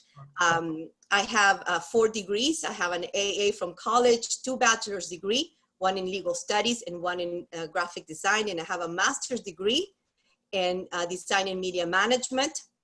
Very importantly, I am supported by the school board member who's leaving the seat, Chuck Shaw. It's a open seat. He called me and said, Virginia, I am not running for office and I'll support you. I'm also endorsed by HISPAC and La Guia. Very proud of those endorsements, and I have a few other endorsements. Again, I'm running because I'm the only candidate who has a stake in education in this district. I'm a mother, teacher, professor, works and lives in this country and in this district. And I have been hands-on, for the people that know me, for the past 17 years, doing things for our community. I don't have to tell you that I will be doing things because I have been doing things. I've been advocating for the Hispanic community. That's why you see the census sign behind me, because I've been advocating for the Hispanic community to be counted. And I'm very passionate about the work we do together. Thank you. Thank you, Ms. Oviedo. Thank you. And you know, because it's getting late, what I'm going to do is I'm going to limit my the answer to the one question that I ask to one answer of 30 seconds. Your best 30 seconds that you can give me. That's the one I'm going to limit it to. And I want to know, what is your pledge to the voters of Palm Beach County if you are elected to this seat as it relates to the growing Hispanic communities that may be affected by your seat and your election? My district is very diverse. We have a majority of Hispanics, and I'm going to be hands-on with virtual learning, with distance learning, with the technology, with all the needs that we have. We're going to close up the disparity gap for our students to go to college or learn a trade and to get the best education that they can. And Hispanics and immigrant kids do not learn the same way at the same speed. And I'm very passionate to actually set them up for success once they leave high school, but we have to make sure that we get them way before they get out of high school. That's my pledge, to be very involved. I've had my phone number for 20 years. I'm not going anywhere, and I will be very accessible as I am right now to the community, and I'm very proud to be part of it. Thank you so much. Thank you. I'm going to move forward, and I appreciate your attention. I'm going to move forward, and I'm going to ask the U.S. House Congress District 22, Darlene Swafar. Am I pronouncing your last name correctly? Ms. Swafar? It's Swaffer. Swaffer, I apologize. No worries. Ms. Swaffer, you have 3 minutes. So tell us about it. Going to allow for this? Hopefully it's enough, as much time as everyone else. Yes, it is. So thank you, Santos, Daniel, Juan, and Sam, for the opportunity in HISPAC. My name is Darlene Swaffer. I am running for Congress for Florida District 22. I am trademarked as the Medicare lady, and I am the only candidate running in the state of Florida with expertise in health insurance, Medicare, individual, as well as group. I've been in this industry for 11 years. I also have expertise in economic development. I live and I work in my district. My business is in Deerfield Beach. Originally from Brooklyn, New York, and I'm a South Florida resident for over 27 years. I've also served my community with distinction and have accumulated many, many community service awards. All of what I did community service based was all unpaid. When you're thinking about sending a candidate to Congress, you're looking for somebody that has specific strengths, one of them being fiscal responsibility. My background in education was accounting and finance. I was an accounting major in high school for 3 years, 2 years in college. My personal debt is 0, as well as my business was self-funded and is debt-free. You're looking for somebody that has experience in project management. My business has a lot of project management. I've got a staff retail locations during our busiest season. I have an insurance brokerage company and a team of 15 agents, and we are quite successful. I wound up getting an award from the Small Business Administration TED Center for Business Growth in 2019. I'm also, you want to have a candidate that can staff a very solid team. I have corporate recruiting experience in my background for 8 years. I know how to put together a job description. I have behavioral interviewing techniques experience. I'm a strategic thinker. I'm also focused on problem solving. That's what entrepreneurs do. We are problem solvers. We're always looking at win-win solutions. So that's the reason why I'm running is I'm tired of how things are going in our country, and I want to get into Congress and help our president drain the swamp. That is the ultimate goal. I am a constitutionalist. I am pro law and order, pro Constitution, pro First and Second Amendment. And as far as what policies I want to focus on, I am against HB 51, which would make Washington D.C. a state. That's unconstitutional. I'm against HB 5717, which would affect our Second Amendment rights and our ability. It adds more layers in our ability to get weapons, ammunition, as well as further background checks. I am against the PRO Act bill, which all of this Deutsch is for, and that would essentially change our labor laws in 27 states nationwide, Florida being one of them. And it actually would require somebody who's working for a company that has unions to participate. They will no longer have a choice. Thank you. So that complies with 3 minutes, 3 minutes, 15 seconds. I'm going to ask you the one question, and then you can, tell us about, your answer concerning your pledge to the voters of your district. If you're elected to that particular seat of Congress, what policies do you intend to implement that will benefit and or provide an equal footing to the Hispanic communities that are affected by your district, that would be your constituents in your district, and those businesses that are owned by Hispanics? Mm-hmm. Well, my business is certified as a Hispanic and women-owned business. Over 20 years when I served as the executive director for the Puerto Rican Chamber of Commerce, I sat in planning sessions with the Beacon Council, and I learned how Miami created a diversified economy, something that's been amiss in Broward and Palm Beach County for the last 20 years. So my goal is to attract companies to do business in Broward and Palm Beach. One of the things that I am working on is health insurance choices, protecting Medicare for our seniors. I also want to fight for more choices for individual as well as group health. My focus also is on the American worker. I want to introduce legislation putting the American worker first. When an employee works overtime, they typically do so to put food on the table, pay their bills, and perhaps save money to take their family on vacation. I want to introduce legislation that will eliminate federal, city, and state taxes on overtime pay. What that will do is it'll allow the employee to help pay their debts a lot quicker, as well as have expendable cash, which will be good for the economy. So I believe it's win-win. The other part there's one more thing that's very important. Okay. In 1980s, there was legislation that affected our seniors who weren't yet ready to reach full retirement age, but wanted to collect their Social Security income, and they still work. That legislation penalizes their Social Security income relative to the income that they receive in a full-time or part-time job. I want to roll back that legislation and allow our seniors not to be penalized on their Social Security income if they choose to receive it before their full retirement age. Thank you. Again, my name is Darlene Swaffer, and I'd love your support. Thank you, Ms. Swaffer. We're going to move on to the U.S. Congress House Representative District 20, and I'm going to yield the floor to Greg Musselwhite. Mr. Musselwhite. Hey, thank you for having me.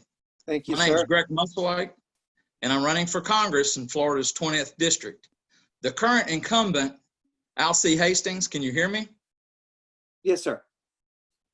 Okay, the current incumbent has been in power for 14 terms and has really neglected the district. You only have to look as far as Pahokee and Belglade to see that, parts of Riviera Beach. So the reason I decided to run was simply that it's time for a change, that you look around the district and you see just, it's despicable. So as far as my background, and I'm trying to answer your 3 questions to save you some time. So my background, I was a former correctional officer, and then I learned a trade because correctional officer doesn't pay well. And when you have a young family, you need more money. So working my way up through. I became an inspector after welding for several years. And specifically, if you look at the power plant, FPL, there in Riviera Beach next to the port, I was instrumental and inspected probably 80% of the pipe welds on that plant. So if you have power in the district, I had a hand in that. So I've been trying to help the district for a long time in real physical ways.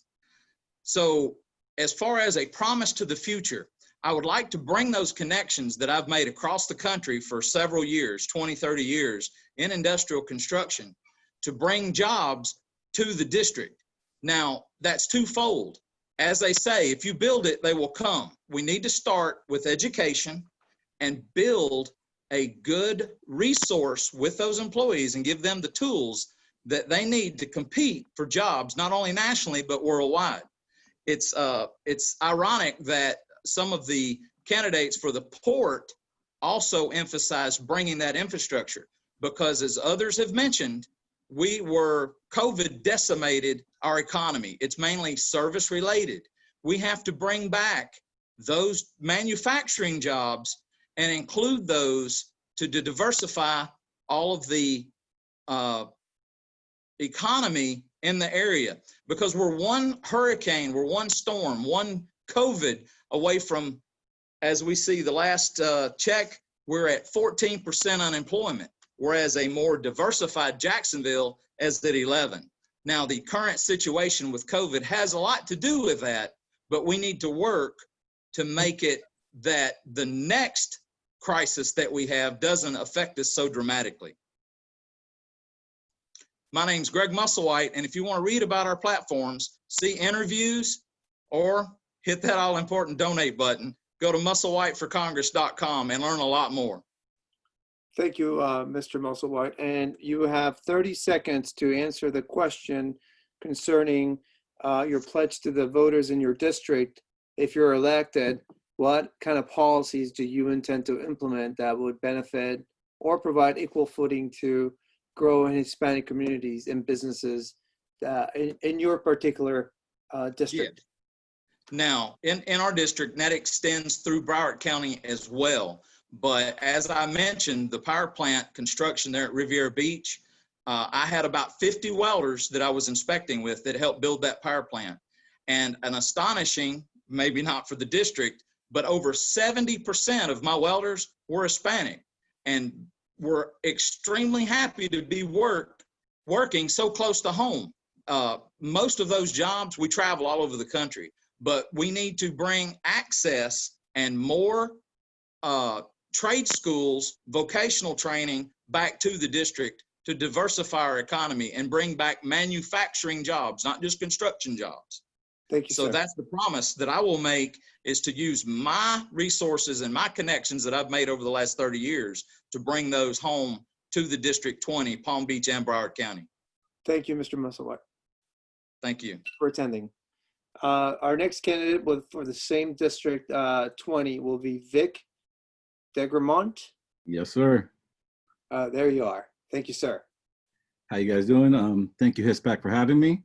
Hello, my name is Vic DeGramont, and I am also running for Congress in Florida's District 20 against Alcee Hastings. I'm a licensed realtor and a small business owner. I live here in Lauderhill, where I've been a resident for over 12 years. And I'm also a first-generation Haitian American, and my wife is a first-generation Cuban American. So I have extremely strong ties to the Hispanic community. So elections are about choice. They're a chance for the people of the district to let their voices be heard. And I think sometimes we forget that it shouldn't be about party or even a person, but about making sure that the representative in Washington reflects your beliefs and values. Values like honesty, family, hard work, and the belief in the American dream. A dream that we could provide a better future for our children, regardless of their race, regardless of their ethnicity, regardless of their background. As a first-generation Haitian American, I believe in the American dream because my family lived the American dream. My wife's family lived the American dream. I've lived the American dream. And it's because of these values that the Sun Sentinel has endorsed me as a stronger candidate for your representative for Congressional District 20. I'm running for Congress because I believe in the people of District 20. I believe they need a representative in Washington who understands the culture and ethnic landscape of the district, who understands that we can't afford to define ourselves by a political party or partisan politics. While this district remains one of the poorest in the state, we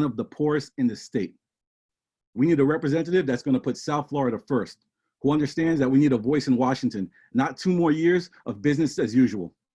2 more years of Broward County veterans lacking the medical care that they need in their community.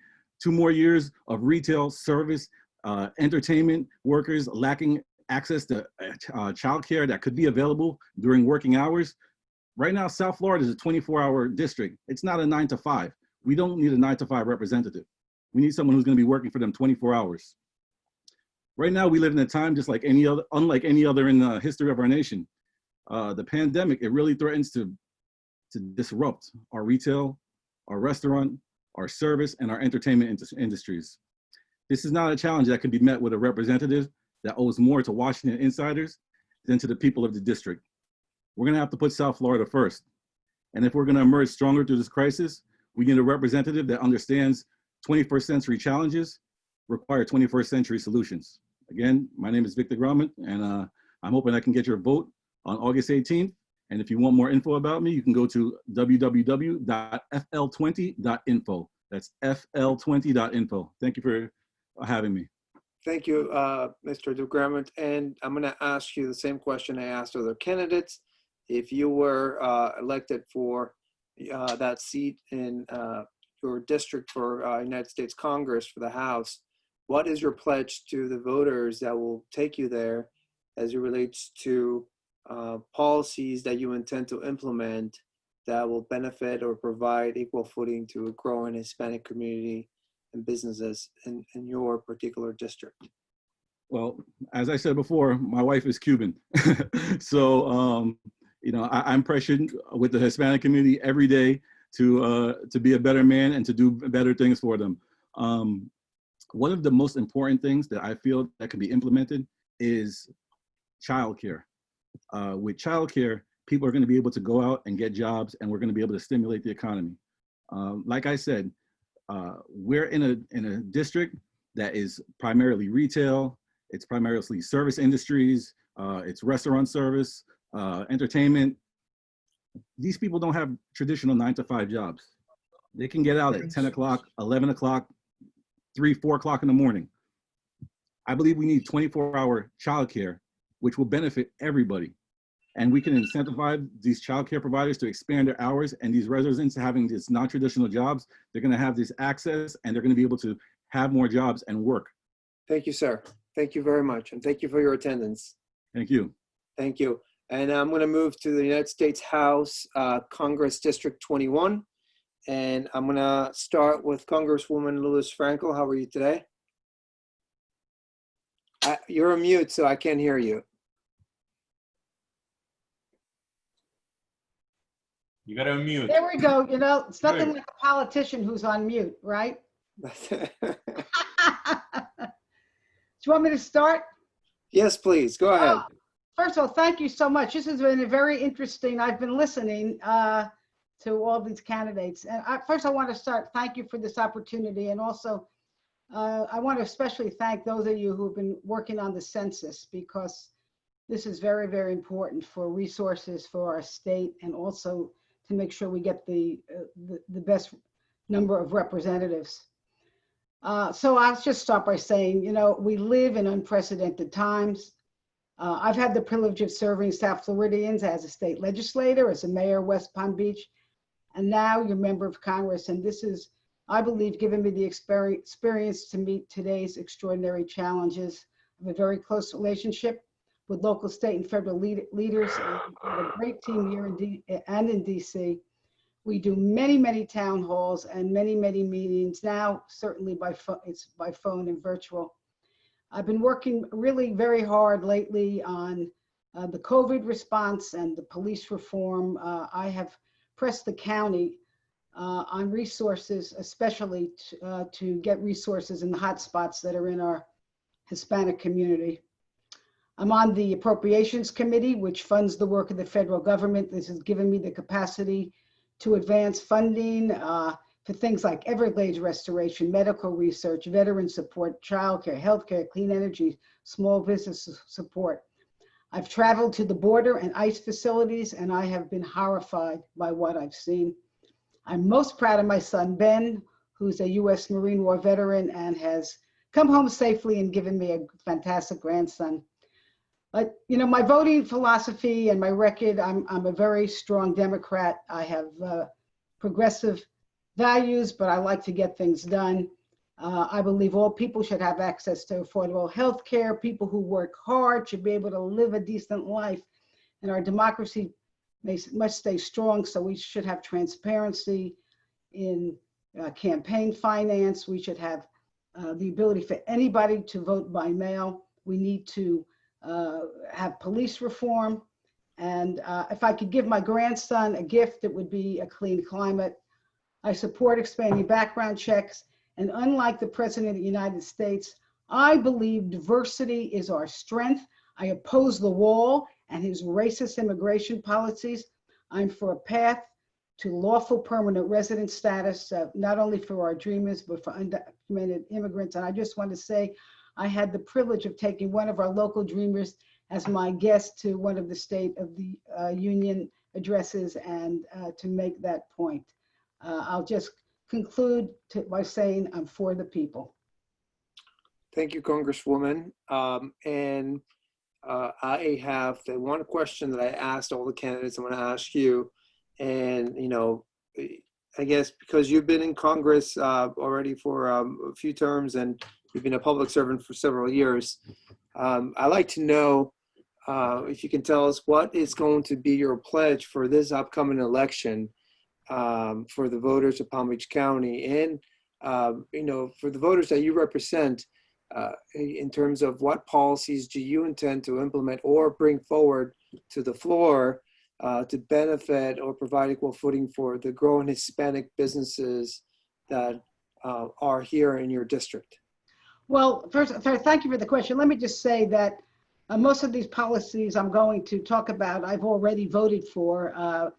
We have the Democrats in the House have a very great for the people agenda. We've passed a lot of legislation. Unfortunately, a lot of it sits on the desk of the Senate President. But I think number one, we need immediately to have more COVID relief, and I'm pushing to get more relief both to individuals and businesses. That is something we're running out of relief right now, and that's my number one priority right now. And of course, police reform, which I think we've heard the people across the country crying out for that. I think one of the most important things that we can do is make sure we expand affordable health care to everyone. I believe health care is right. We got to get the cost of prescription drugs down. I have voted for bills to do that already. We need to raise people's wages, and that means raising the minimum wage, investing. I've just finished voting for a huge infrastructure package, which will bring millions of jobs. Thank you. And thank you, Congresswoman. Sorry. Just one last thing, and I would say immigration reform without a question. I have to cut you off. I apologize. Thank you. No problem. No problem. I'm trying to be as fair as I can to everyone that is speaking. I believe my 30-second limitation has been a burden on all politicians here.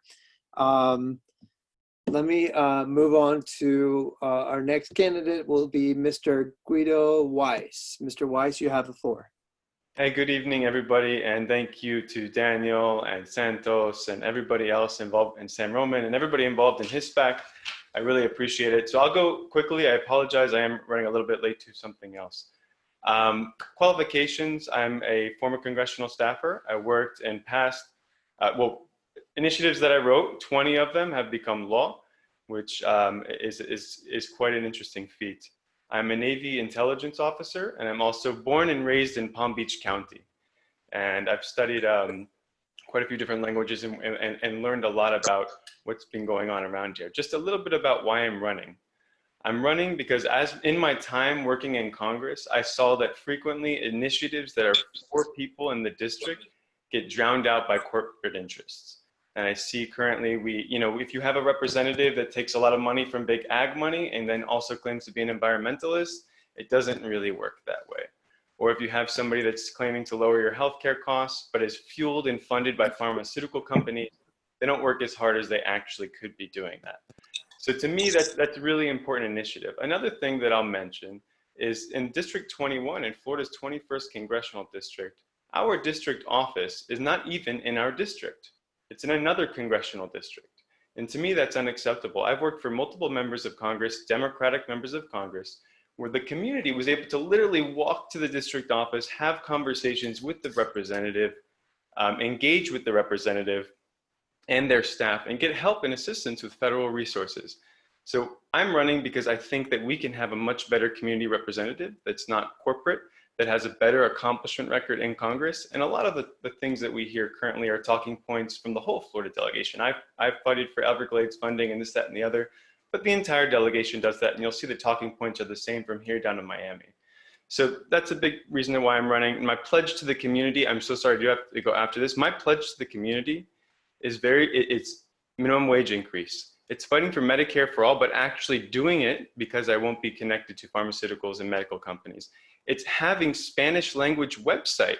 Currently, we don't have the Spanish language highlighted in our District 21 website. Our materials, everything going out should be translated, because this district, depending on the numbers you see, could be 15 to 25% Hispanic. And that's really important, and we need to incorporate that into the process in a much stronger way. Another thing that I'll do is I'll move our congressional office into a neighborhood in this district and have a Spanish-speaking staff there on duty, which is something that we don't have at the moment. So I really appreciate your time. Again, I thank all of you so much this evening. I do have to get going, but appreciate it, Daniel, and everybody else. Thank you, Mr. Weiss. We appreciate it. Thank you. Our next candidate for the same seat will be Mr. Christian Acosta. Mr. Acosta, the floor is yours. Thank you, Daniel. And I want to say thank you to all of HISPAC for this opportunity. It's very important for all of us to be able to have these platforms. And I just want to introduce myself. My name is Christian Acosta. I'm a resident of Palm Beach County. I actually grew up here. I went to middle school at Omni Middle School, and I went to Atlantic High School. So this is something that's near and dear to my heart. My parents have been here for 20 years, and they call this wonderful county home. My dad is actually from Puerto Rico. He was born in San German, and he's an Air Force veteran, so I'm an Air Force brat.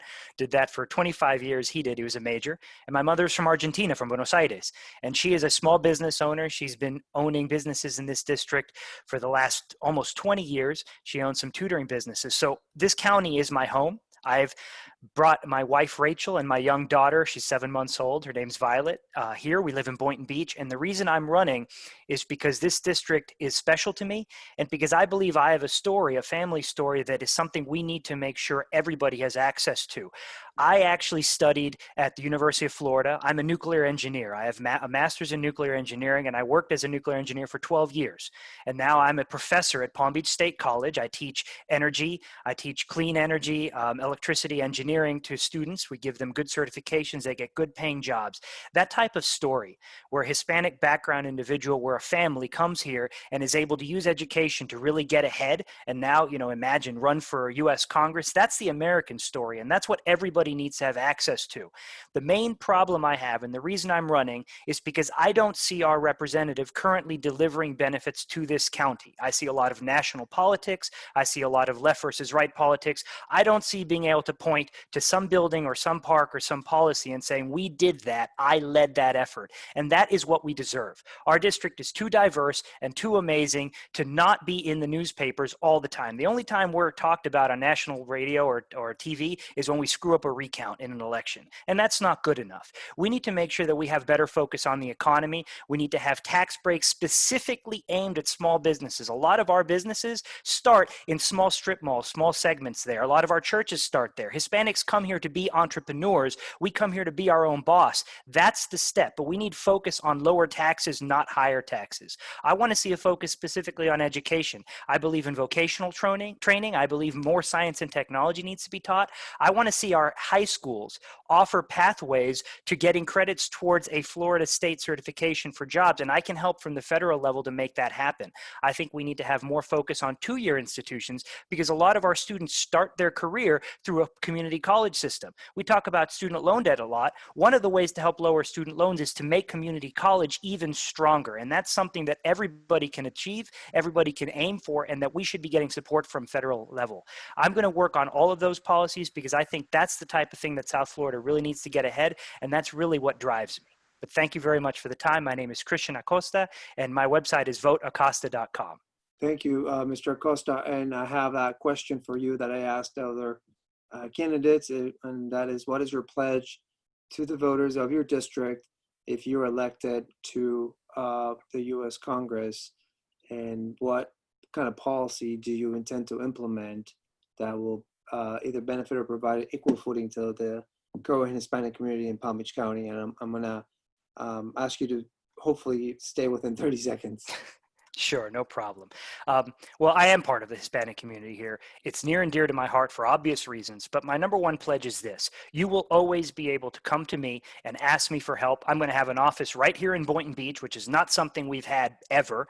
I'm going to make sure that we have access to education, to programs that can help you get that job, and to programs that can help you start your own business. Hispanics come to this country for economic opportunity, and if that's not your number one focus, then you're not serving the Hispanic community. I believe that we need to have education, better job opportunities. I want to see more businesses move here. And I also want to see more ability for our small businesses to succeed instead of being driven through bankruptcy. I mean, if you look at the current COVID response, the number one focus should have been making sure that our small businesses survived. We achieved part of that, but we could have done so much more. And if I'm your congressional representative, I will always be fighting for you, and you will always be able to come to my door, say, "¿Qué pasa, Cristian?" and you're going to get personalized service. And of course, my staffers will speak Spanish, all of the above. I would love to be your representative. Please give me that chance. Christian Acosta, thank you very much. Thank you, Mr. Acosta. I appreciate it. All right, I'm going to move on to Commissioner for District 1 of Palm Beach County for the Palm Beach Commission, Maria Marino. Let's see. Where are we? Oh, there we are. There you are. Hello. How is everyone this evening? Have everybody have enough to drink? A little bit of water if they need it. It's been a long time. First off, I want to say hello and thank you to the Hispanic Political Action Committee. And I also want to say a very special thank you to Juan Pagan. Juan, it was my pleasure and my honor to work with you with Palm Beach County Cares along with Catherine Waldron. You hate when people have to come together for a crisis, which is what we've been doing as of late. But Juan and Catherine and I were all on a charity that it only comes to play when there's a crisis. So Juan, I wanted to thank you for your help and all you did. So that just took 30 seconds. I apologize. My name is Maria Marino. I'm running for Palm Beach County District 1 County Commission. I am a conservative Republican. I'm the current vice mayor of the city of Palm Beach Gardens, and I am only a 4-year elected official. This is, as my mom would say, this is the last chapter of my work life. It's not my entire work life. I'm a small business owner, and I've been self-employed most of my adult life. So I know what it's like to make a payroll, to hire, to fire. And if you don't work, you don't get paid. So I'm a watchdog for dollars. And I have to say that those are some of the things that I've accomplished in my 4 years in the city of Palm Beach Gardens. We've lowered our tax rate every year for the last 4 years. We've obviously maintained a balanced budget, but we all have to maintain a balanced budget. That's the law.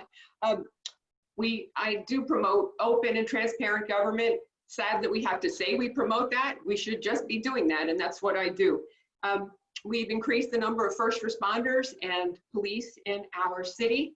So, and there's a big importance to that, and I believe that, you know, we have a wonderful police department. Our policies and procedures manual is on our city's website, so you can see what we do.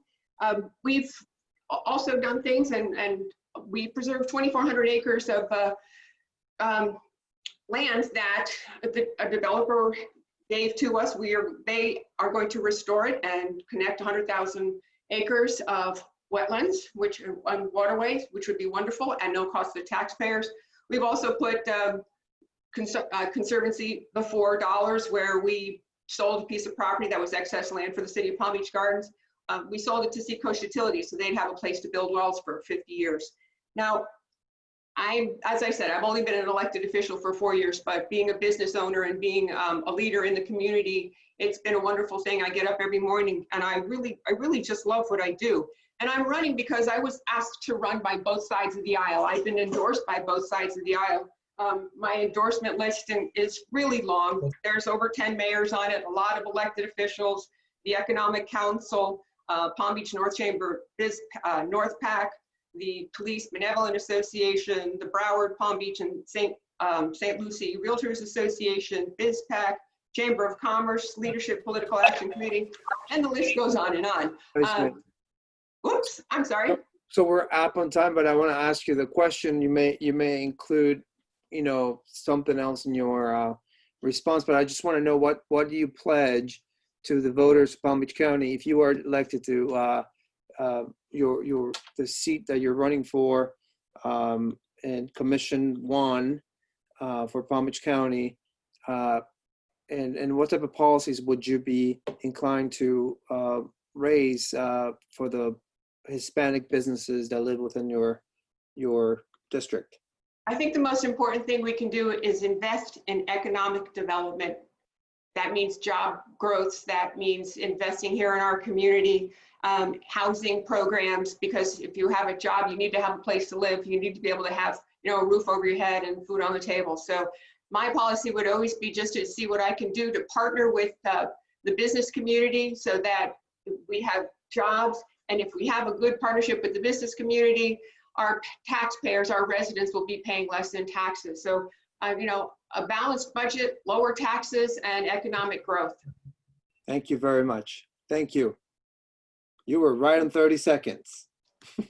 Have a good day. You or too. night, I should say. You too. Thank you. Next will be District 3 for Palm Beach County Commission, Mr. John Maples.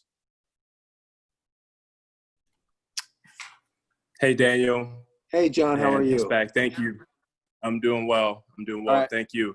I have to time you too. I cannot give you any. I'm ready. Time. I'm Okay. ready. It's All almost 9 o'clock. It's bedtime, so I'm definitely ready for that. No, I appreciate the opportunity to speak. I'm a native of Florida. I've been in Palm Beach County for 16 years.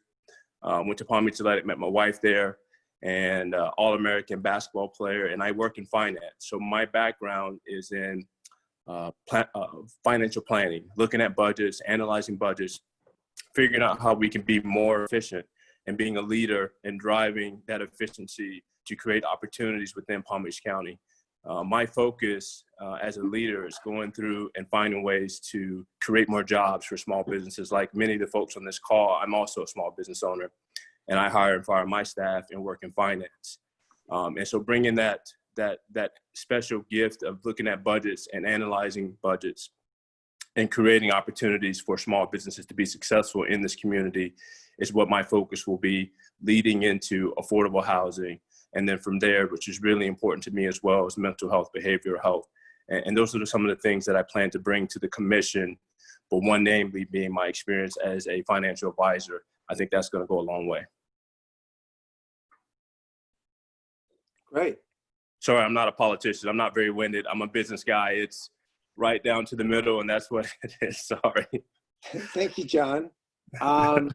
So I'd like to ask you, what is your, if you are to be elected by the voters in your district in Palm Beach County, do you have in mind any policy that you intend to implement that will benefit or provide equal footing to the growing Hispanic communities in your district and the businesses, the Hispanic businesses in your district?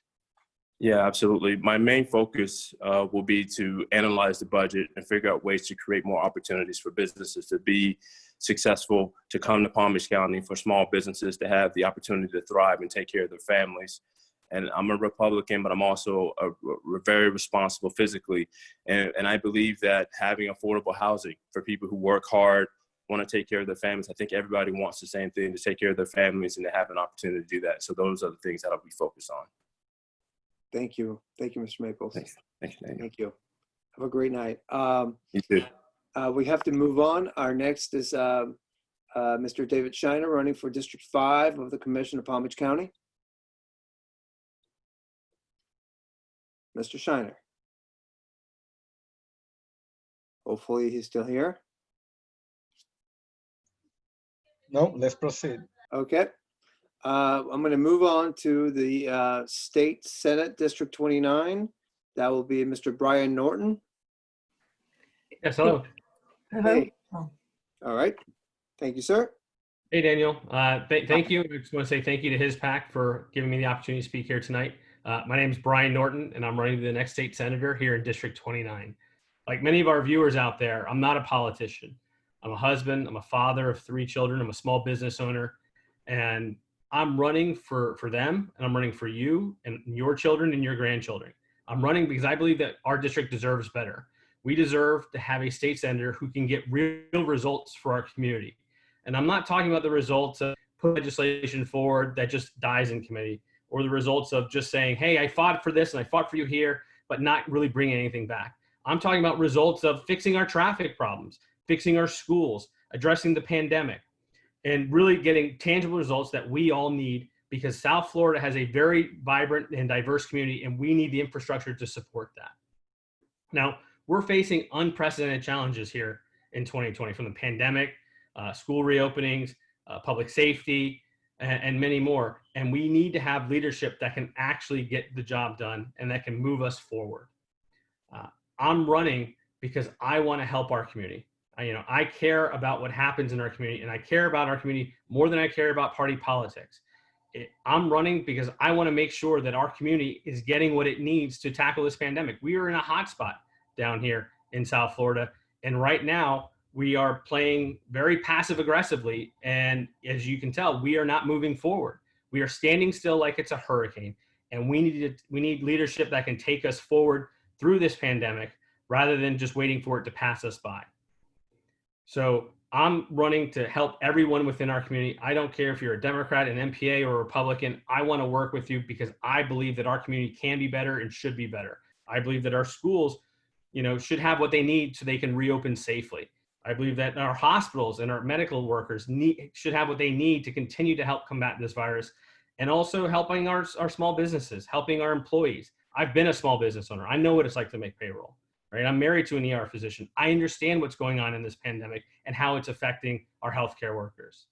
As a father of 3, I understand the challenges of having your kids home from school. They just voted tonight to keep, schools closed until the 31st, but still virtual learning. And that's going to affect everybody. It doesn't matter, your race, your ethnicity, nothing like that. Your age, you're going to be affected by this. If you have to stay home, how are you going to, take care of your kids and take care of your family and with your job?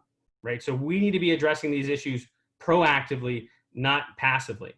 And that's really why I'm running, because I believe that our district can do better and deserves better. Thank you, Mr. Norton.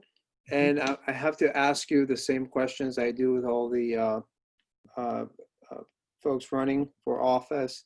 What is your pledge to the voters of your district if you win and you're elected, as to the policies that you intend to implement that will either benefit or bring equal footing to the growing Hispanic community in your district, including businesses? I appreciate the question. Now, Daniel, you may not know this. I'm Hispanic myself. My mother's from Colombia. She lived the American dream, came over in the 60s with her family, and I'm the product of that. In the last recession, I started a new business. I created a landscape company.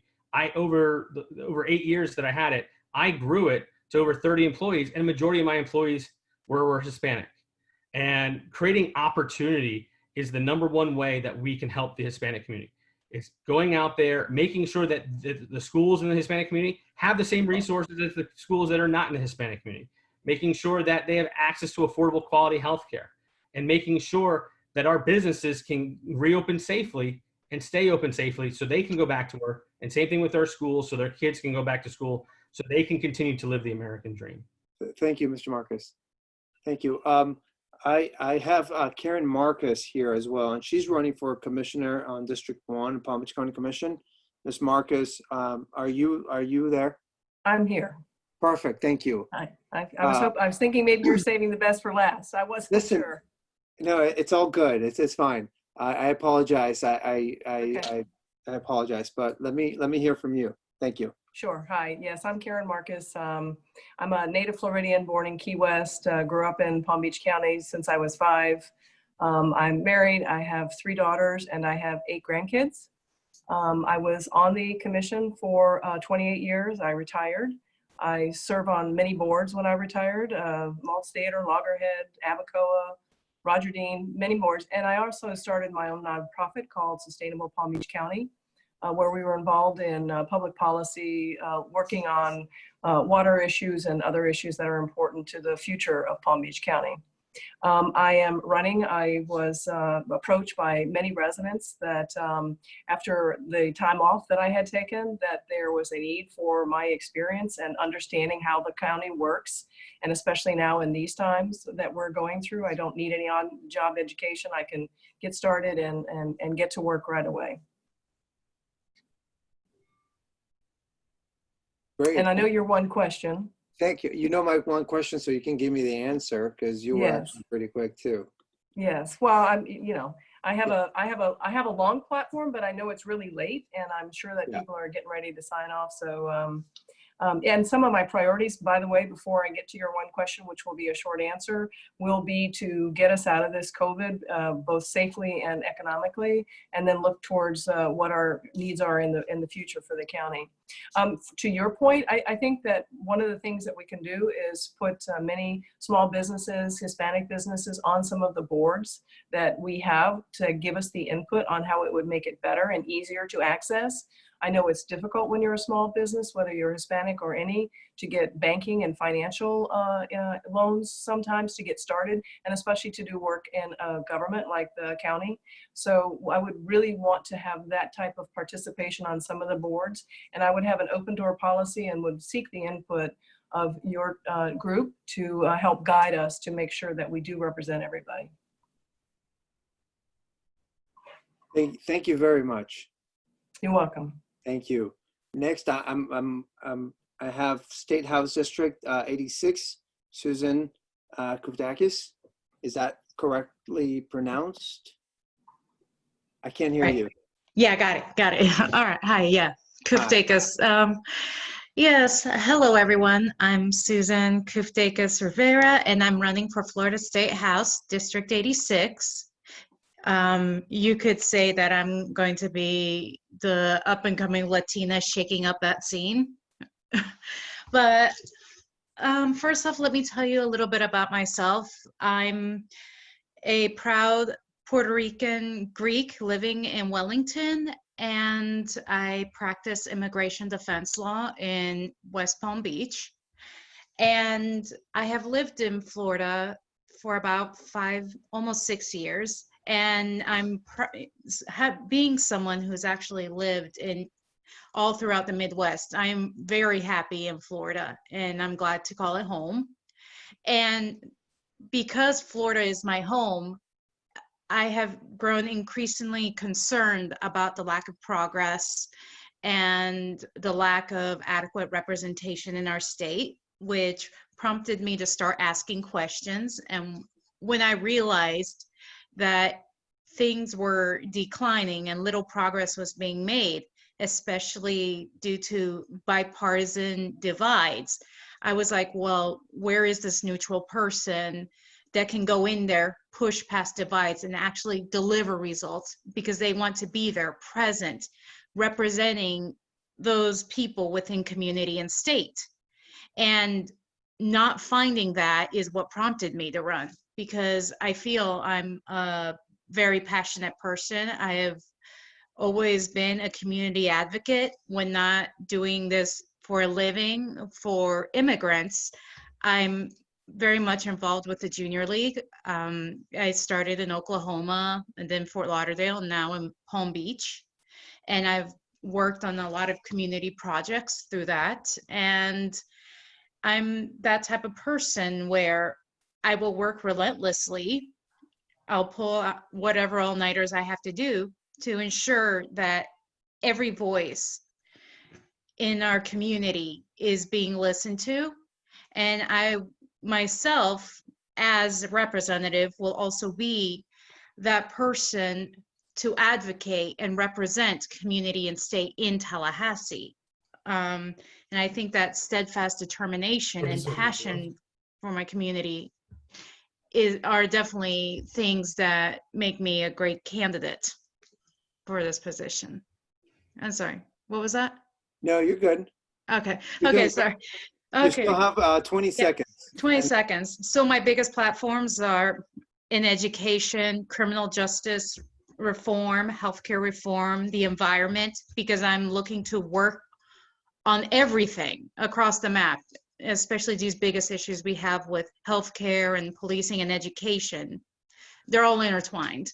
And also, I know you have that question about how I expect to help the Latina community. And well, when I look at the Latino community, I know being raised by a very blunt Puerto Rican mother, I know what it's like to see her face adversity in a small community because she has an accent, they don't understand. And I remember seeing her work hard and struggle, and me in a small town be seen as a minority and have to go the extra mile. And I think that there needs to be a voice there that will represent all the people, who will understand and will represent everybody. And that's what I will bring, equal representation for all. I will work for all.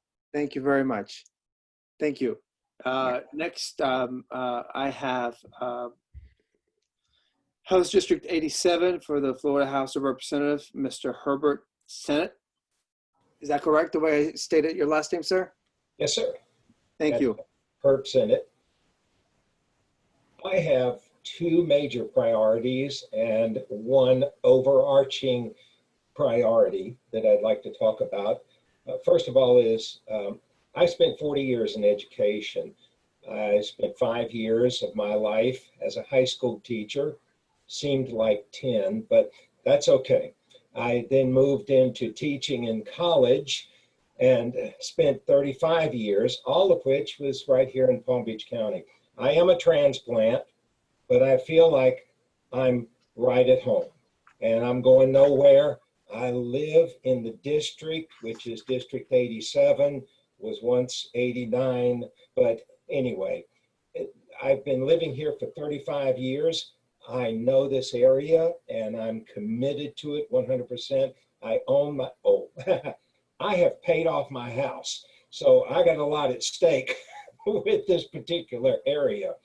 The second major issue that I have with education is I want to see us work. I would love to go to Tallahassee to get inside that great big tall Taj Mahal education building and start ripping things out, especially people and the administration there. I think that they're doing double duty, that and what the school boards are doing, and the school boards need to take complete lead on all of that. So I want to work in the education area. Second priority, public safety.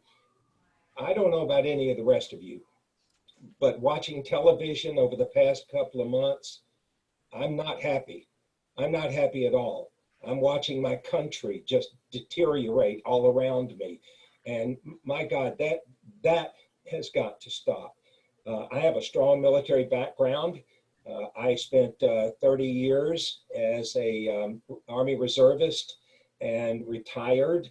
I'm a strong supporter of law enforcement.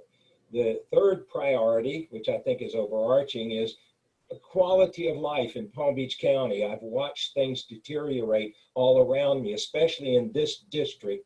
And I've resided in this district for 35 years. I've been married for 52. Hey, check that one out. And I have 2 wonderful children. One, my daughter is a lawyer here in town. And my son, he lives up in Palm Beach Gardens, is an internet entrepreneur, makes more money every month than I ever thought about making in a year. So he's a small business guru. And so I want to protect him and his business. I could say that I have to ask you the question that that I asked everyone. And, you know, you're talking about businesses, so I'd like to know what your pledge is for, I understand you're a transplant, you own a home in Palm Beach County, but what is your pledge to those who are in the Hispanic community as it relates to businesses and constituents in your district, and to place them either on an equal footing or how you intend to grow that community and those businesses if you are elected? Well, the way I understand it in the numbers, my district is almost 30% Hispanic. So please understand, I'm going to work hard for the small businesses. I will work hard for the education. I know education is top priority among the Hispanic community, and it should be in every community. And for public safety, we all want to feel safe in our homes. And that's those things I pledge. I will work toward it. Thank you. Thank you very much. Next, it's going to be Gail Harrell, and she is running for state Senate from Florida State for District 25. Ms. Harrell.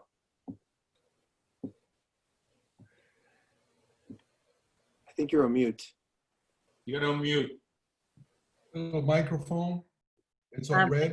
Bueno, mil gracias.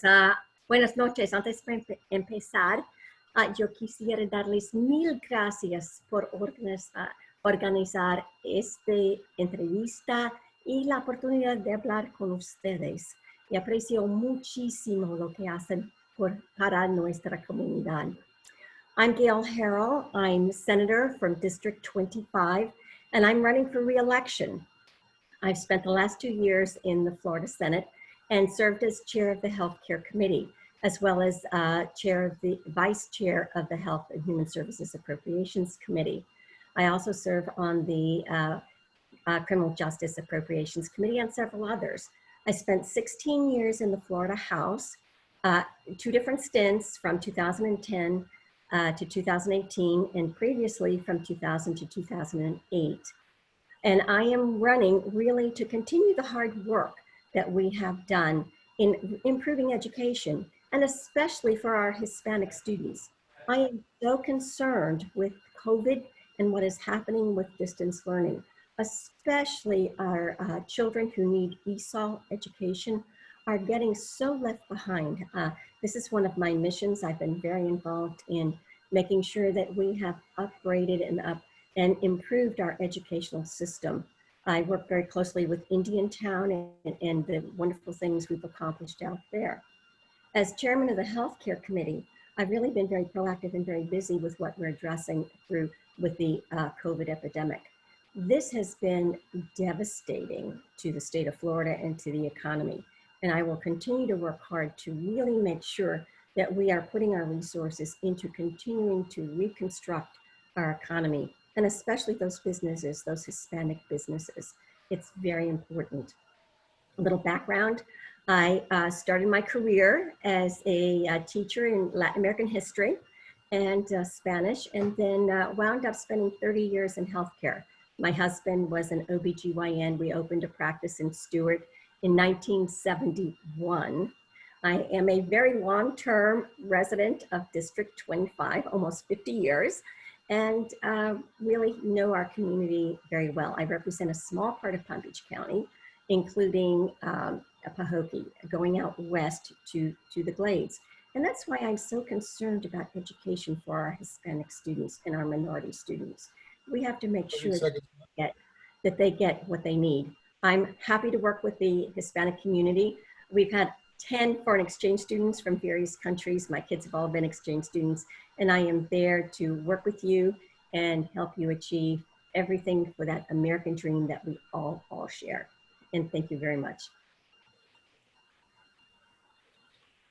Thank you. The question to you will be the same as I asked everyone else.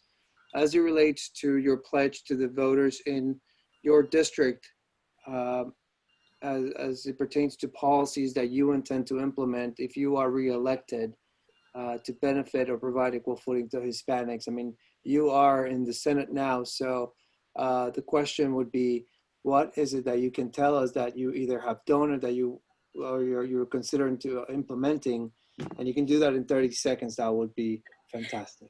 I could go on for hours on education, especially for our Hispanic students. I think we need to make sure that we have that individualized instruction, especially in reading. That is the key to success. We need ESOL education, but we also need to make sure that every child learns to read. I've done major legislation in early education and in reading and dyslexia. And I'll continue that work with a focus on our Hispanic students. That is the key to the American dream. We need to make sure every student out there has that opportunity and that they can be successful. Thank you, Ms. Merrill. Thank you very much. Okay, next we have Saeed Hussein for State House 91, Florida House of Representatives. Is Saeed here today? No, I don't think so. Okay, so let me move on to State House District 88, Omari Hardy. No, Omar is not here either. And last but not least, been very, very patient, Ms. Danielle Madsen. Hola, mi nombre es Daniela Madsen. Muchísimas gracias por esta invitación. Thank you so much, HISPAC, for having me. I'm so excited to be here and honored to be with you all tonight. I am 100% for education choice. I support school choice, and I believe that every child should have access and receive a top-notch education, and I support parents having the power to make the best choice for what they believe that their child should receive. I support in-school learning opportunities, and if elected, my pledge is this. My pledge is that my office will be easy to get to, and it will be Education Central and Job Central. I want to have information on educational opportunities for children, scholarships available, and also resources about learning opportunities, job training, skills training, job fairs, and that kind of thing, because I have listened to the community. A lot of people have lost their jobs, and that is a big concern. So if elected, I will do everything I can, again, to support children and their parents with education, and also support the business community and do everything that I can to support those that are looking for jobs in my area. Again, Danielle Madsen for Florida House District 88, and I am ready and want to listen to you. Please email me at danielle@madsen4floridahouse.com. Thank you, Ms. Madsen. And I'm going to ask you the same question, which you heard many, many times already. And if you are elected to your congressional district, what is your pledge to the voters of that district as it relates to policies that you intend to implement? I assume will be based on education to benefit and provide equal footing to the growing Hispanic communities in your district. Yes, my pledge is twofold. One, as the Republican candidate in this race, because the majority party does make the decisions in our state about which projects get funded, I am in the best position to bring home dollars to my district for projects that need funding, and I especially want to focus on education choice. I want to bring funding to my district for education for the children that desperately need it. Secondly, I've been listening to business owners. They have been very clear whenever there's a shortfall of funding, like for instance, post 9/11, and what they're expecting is after COVID for them to be targeted for extra taxes to make up a shortfall in funding. I do not support any new taxes on small businesses.